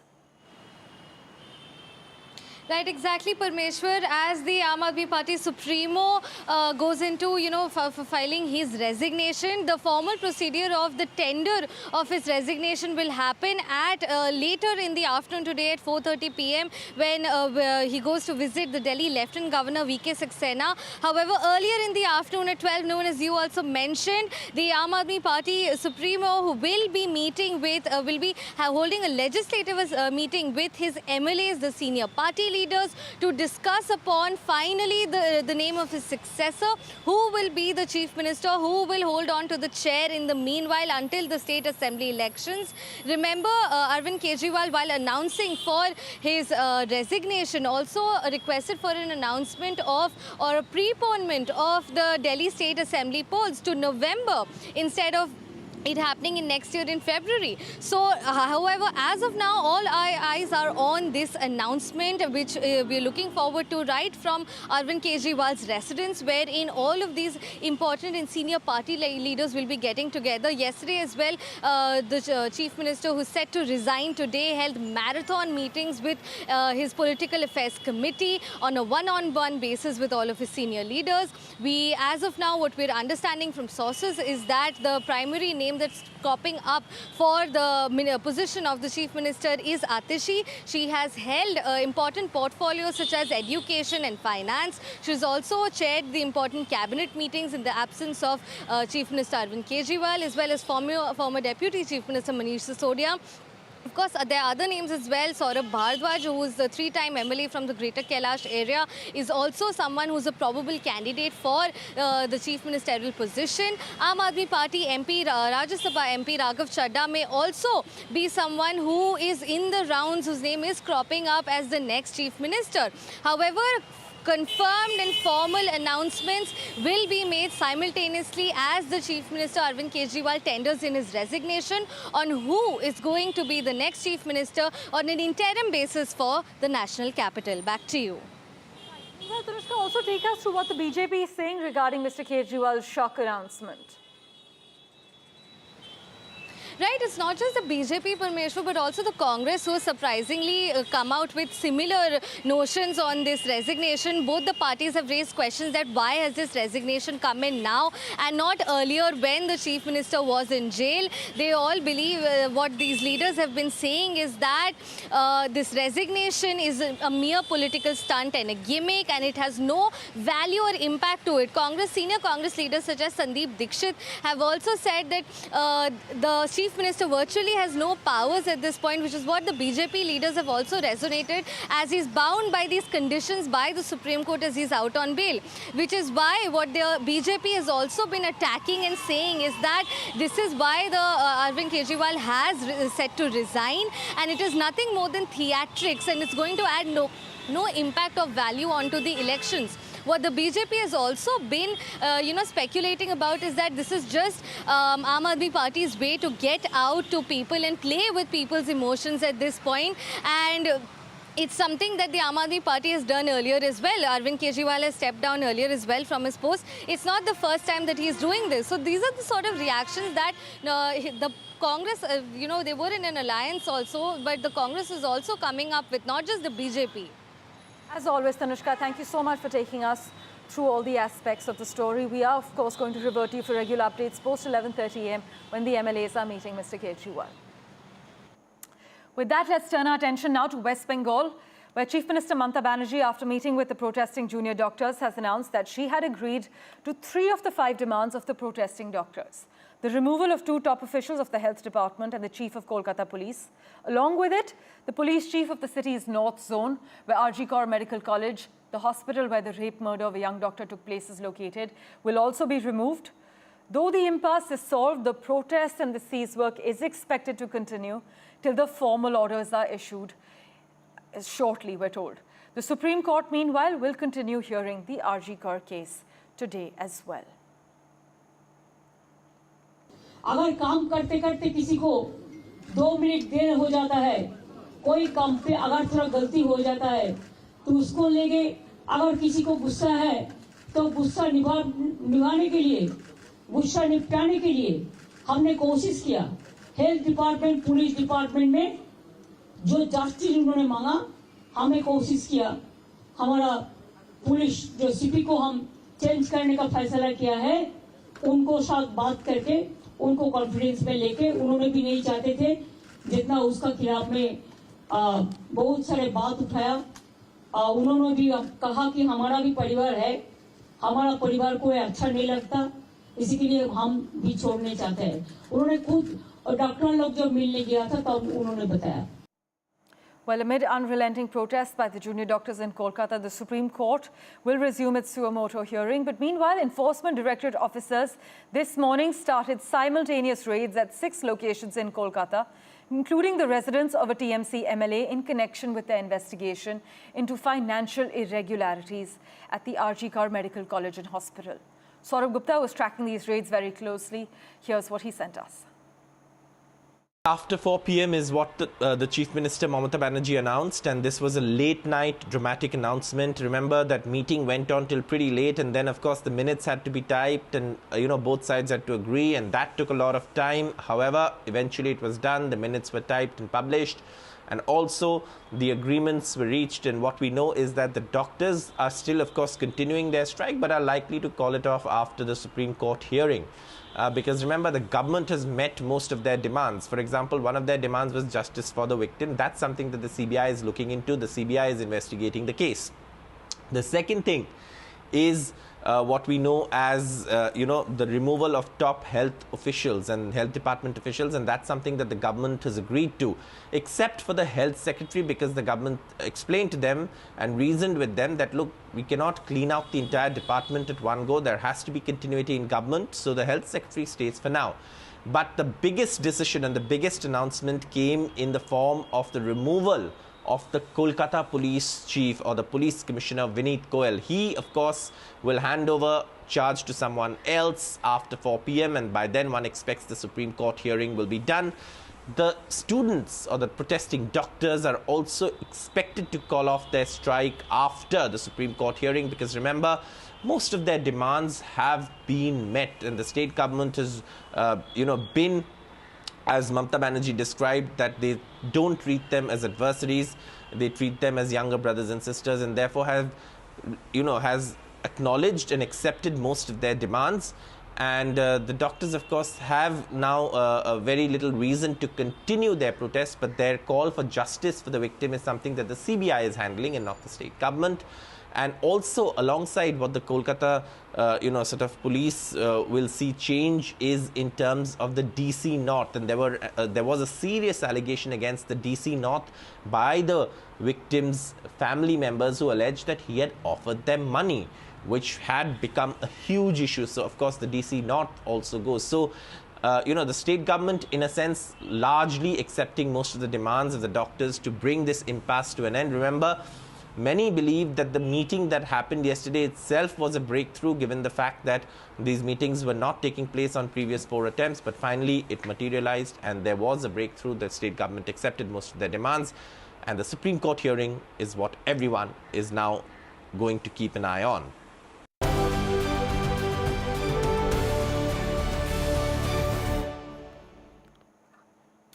Well, the Narendra Modi government 3.0 has completed 100 days.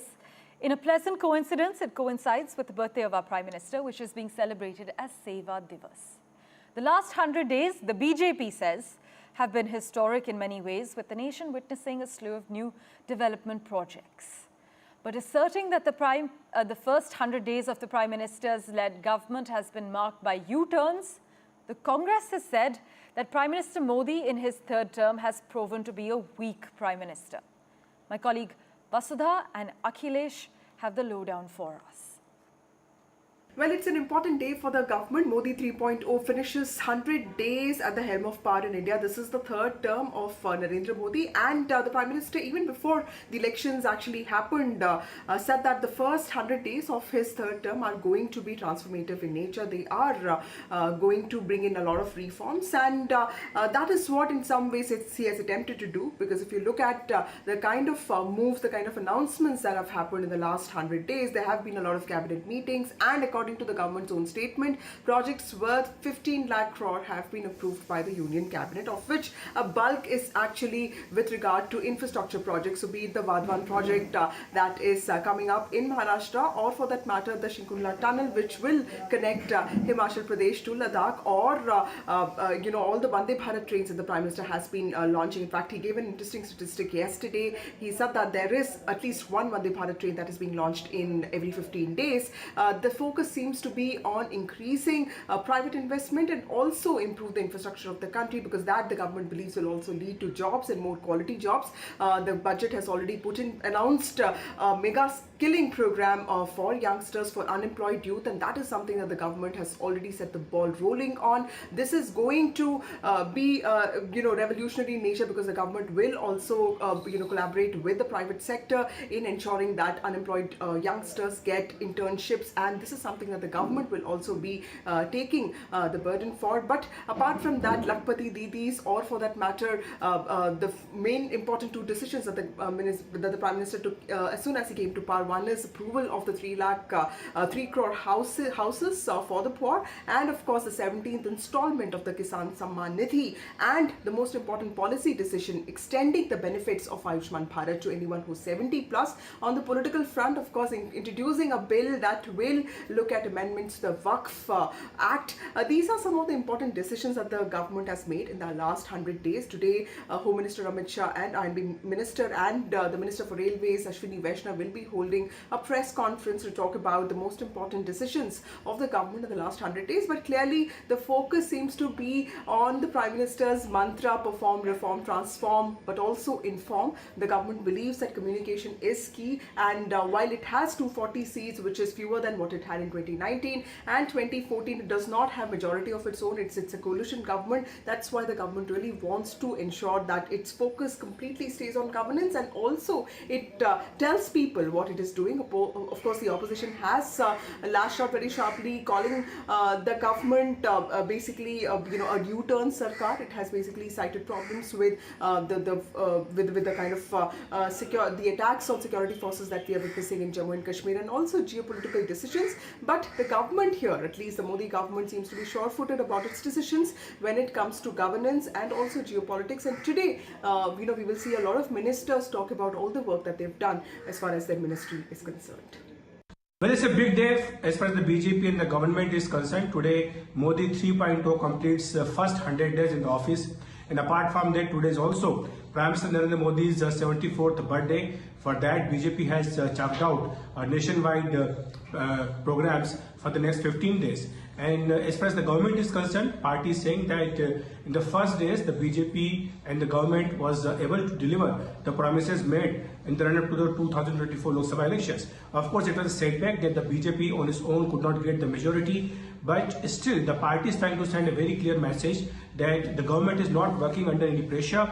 It is the continuation of the same policies and the agenda which was declared by the BJP before coming to power in 2014. So for the past 10 years, the same policies are being continued. Of course, there can be a modification or tweaking somewhere in the policies, but broadly, the policies and the agenda will continue. And as far as the alliance pressure is concerned, the party sources are very clear that since 2014, this was a coalition government, and alliance partners were also part of the government since 2014. So there's no question of buckling under any pressure. And yesterday also Prime Minister Narendra Modi was very clear that he has never buckled under any pressure. So he will continue to do whatever he has been doing, and he will continue to work for the welfare of the country. Government managers are saying in the first 100 days, more than 15 lakh crores projects were cleared by the Modi government. So that shows the speed which the Modi government is working in its third tenure. And they're also saying that all the different sections of the society were touched by the first 100 days decisions. This is also as far as the BJP's promise made in the manifesto. And they are also saying that as far as the opposition parties are concerned, the way Rahul Gandhi has attacked Prime Minister Narendra Modi at the foreign soil, that also shows the weakness as far as the opposition parties are concerned. So BJP will continue to be aggressive as far as the opposition onslaught is concerned. And as far as the alliance pressure is concerned, BJP is saying that there is no pressure, and PM Modi and his government will continue to work the way they have been doing for the past 10 years.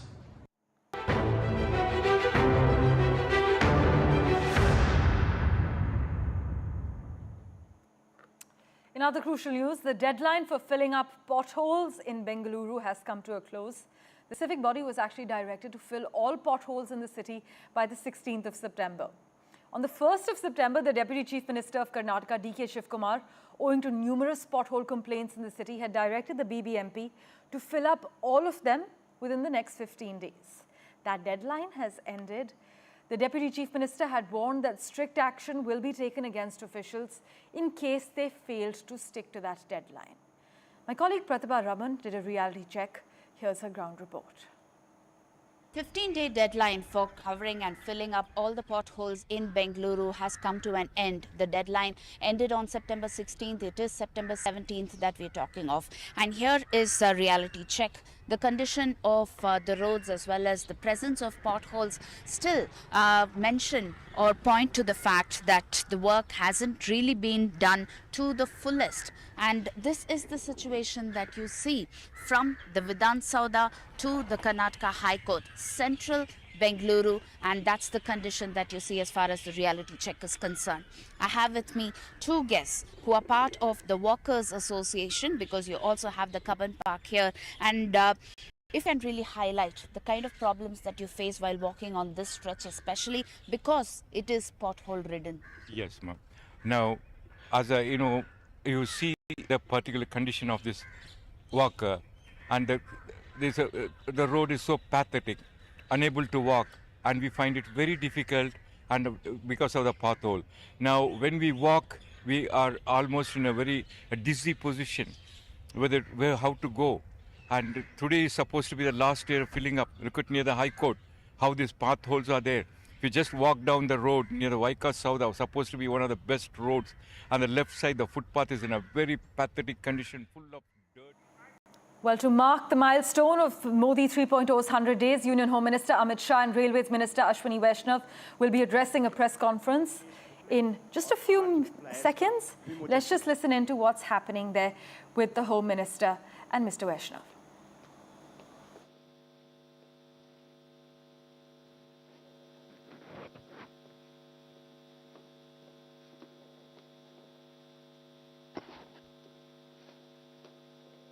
The Modi government 3.0 has completed 100 days. In a pleasant coincidence, it coincides with the birthday of our Prime Minister Narendra Modi, which is being celebrated as Seva Divas.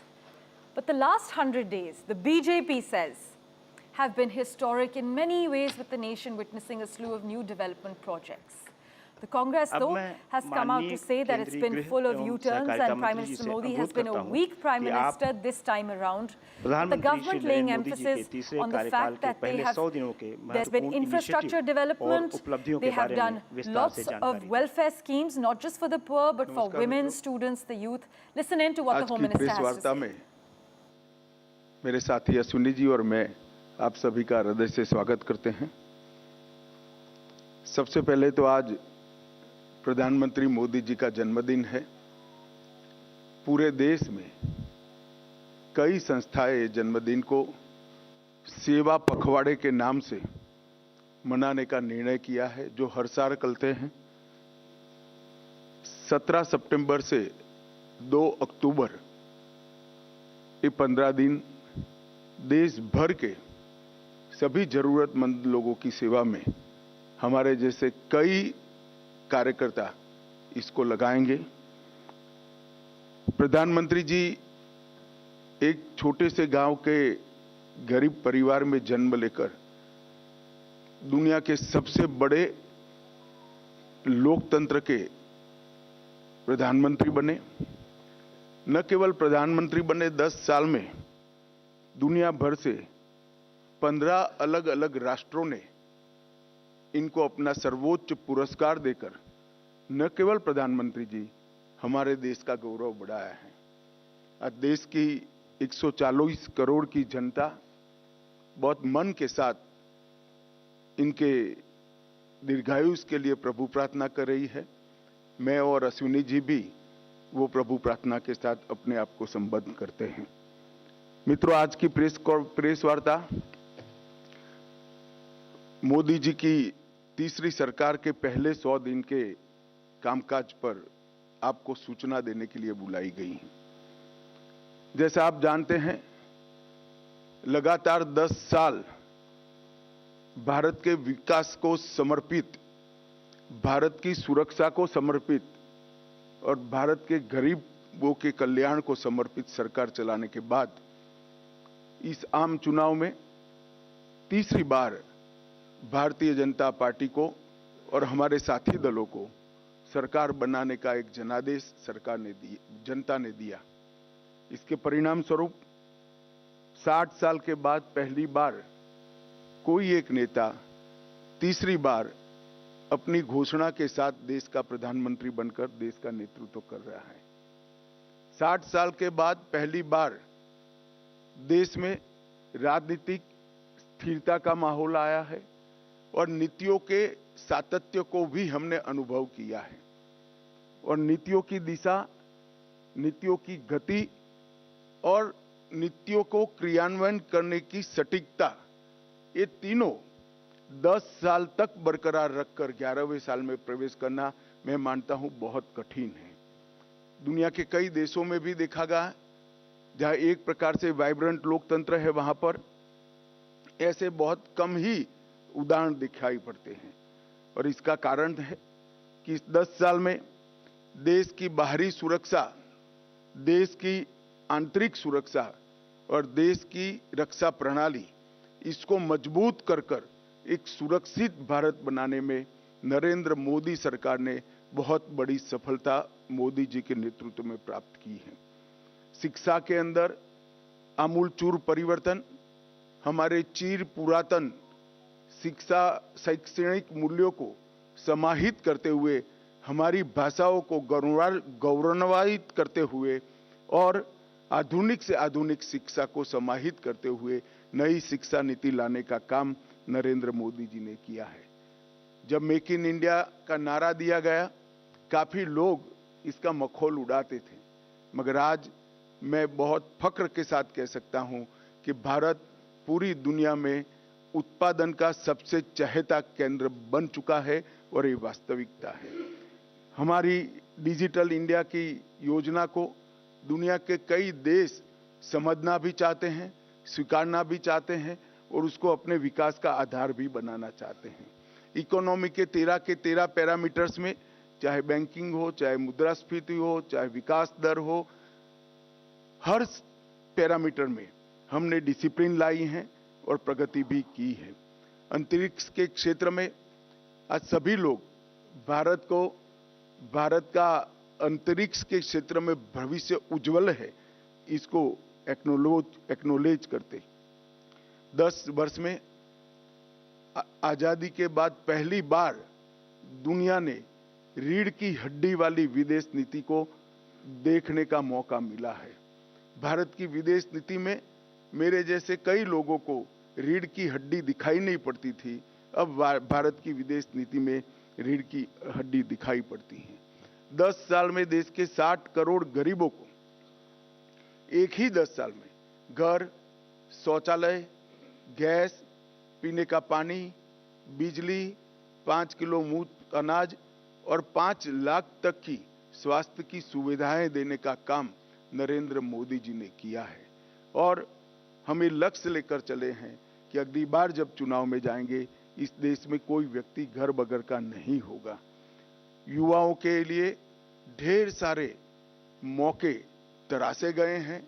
आज भारत का युवा भारत के नए platform पर खड़ा होकर विश्व के युवा के साथ दो हाथ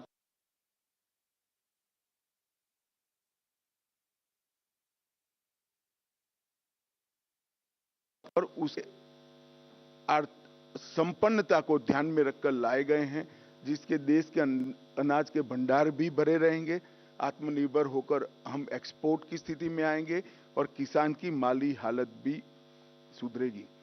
अमृतकाल का जब वर्ष आया, मैं इसका साक्षी हूं, कई सारे सुझाव आए थे और मोदी जी ने हमेशा की तरह अपनी अनूठी स्टाइल से अमृत काल के वर्ष को इस तरह से मनाया कि जब अमृत काल का वर्ष समाप्त हुआ तो अमृत काल शुरू हुआ और 140 करोड़ लोग 2047 में महान भारत की रचना के संकल्प के साझीदार बने और भारत के विकास की यात्रा के भी साझीदार बने। एक प्रकार से 140 करोड़ की जनता को इतने महान लक्ष्य के साथ जोड़ना ये बहुत बड़े विश्वसनीयता का प्रमाण है जो मोदी जी में देश की जनता देखती है। तीसरे मैंडेट के बाद 100 दिन समाप्त हो रहे हैं। 100 दिन में लगभग 15 लाख करोड़ रुपए की परियोजनाओं को चालू किया गया है। 100 दिन को मैंने 14 स्तंभों में बांटा है। मैं एक एक कर सबके लिए कुछ न कुछ कहना चाहूंगा। इंफ्रास्ट्रक्चर का जहां तक सवाल है, 100 दिन में 3 लाख करोड़ की परियोजनाएं हमने घोषित भी की है, इम्प्लीमेंटेशन भी शुरू हुआ है। महाराष्ट्र के वधवान में 76,000 करोड़ की लागत से मेगा पोर्ट बनेगा, जो पहले दिन से ही विश्व के 10 प्रमुख बंदरगाहों में शामिल होगा। 49,000 करोड़ की 25,000 अनकनेक्टेड गांवों को जोड़ने की योजना, ये योजना 100 की आबादी वाले गांवों को भी जोड़ेगी। तो एक प्रकार से मजले, टोले और आदिवासी क्षेत्रों की छोटी वसाहतों को भी अब रोड से 12मासी कनेक्टिविटी दी जाएगी।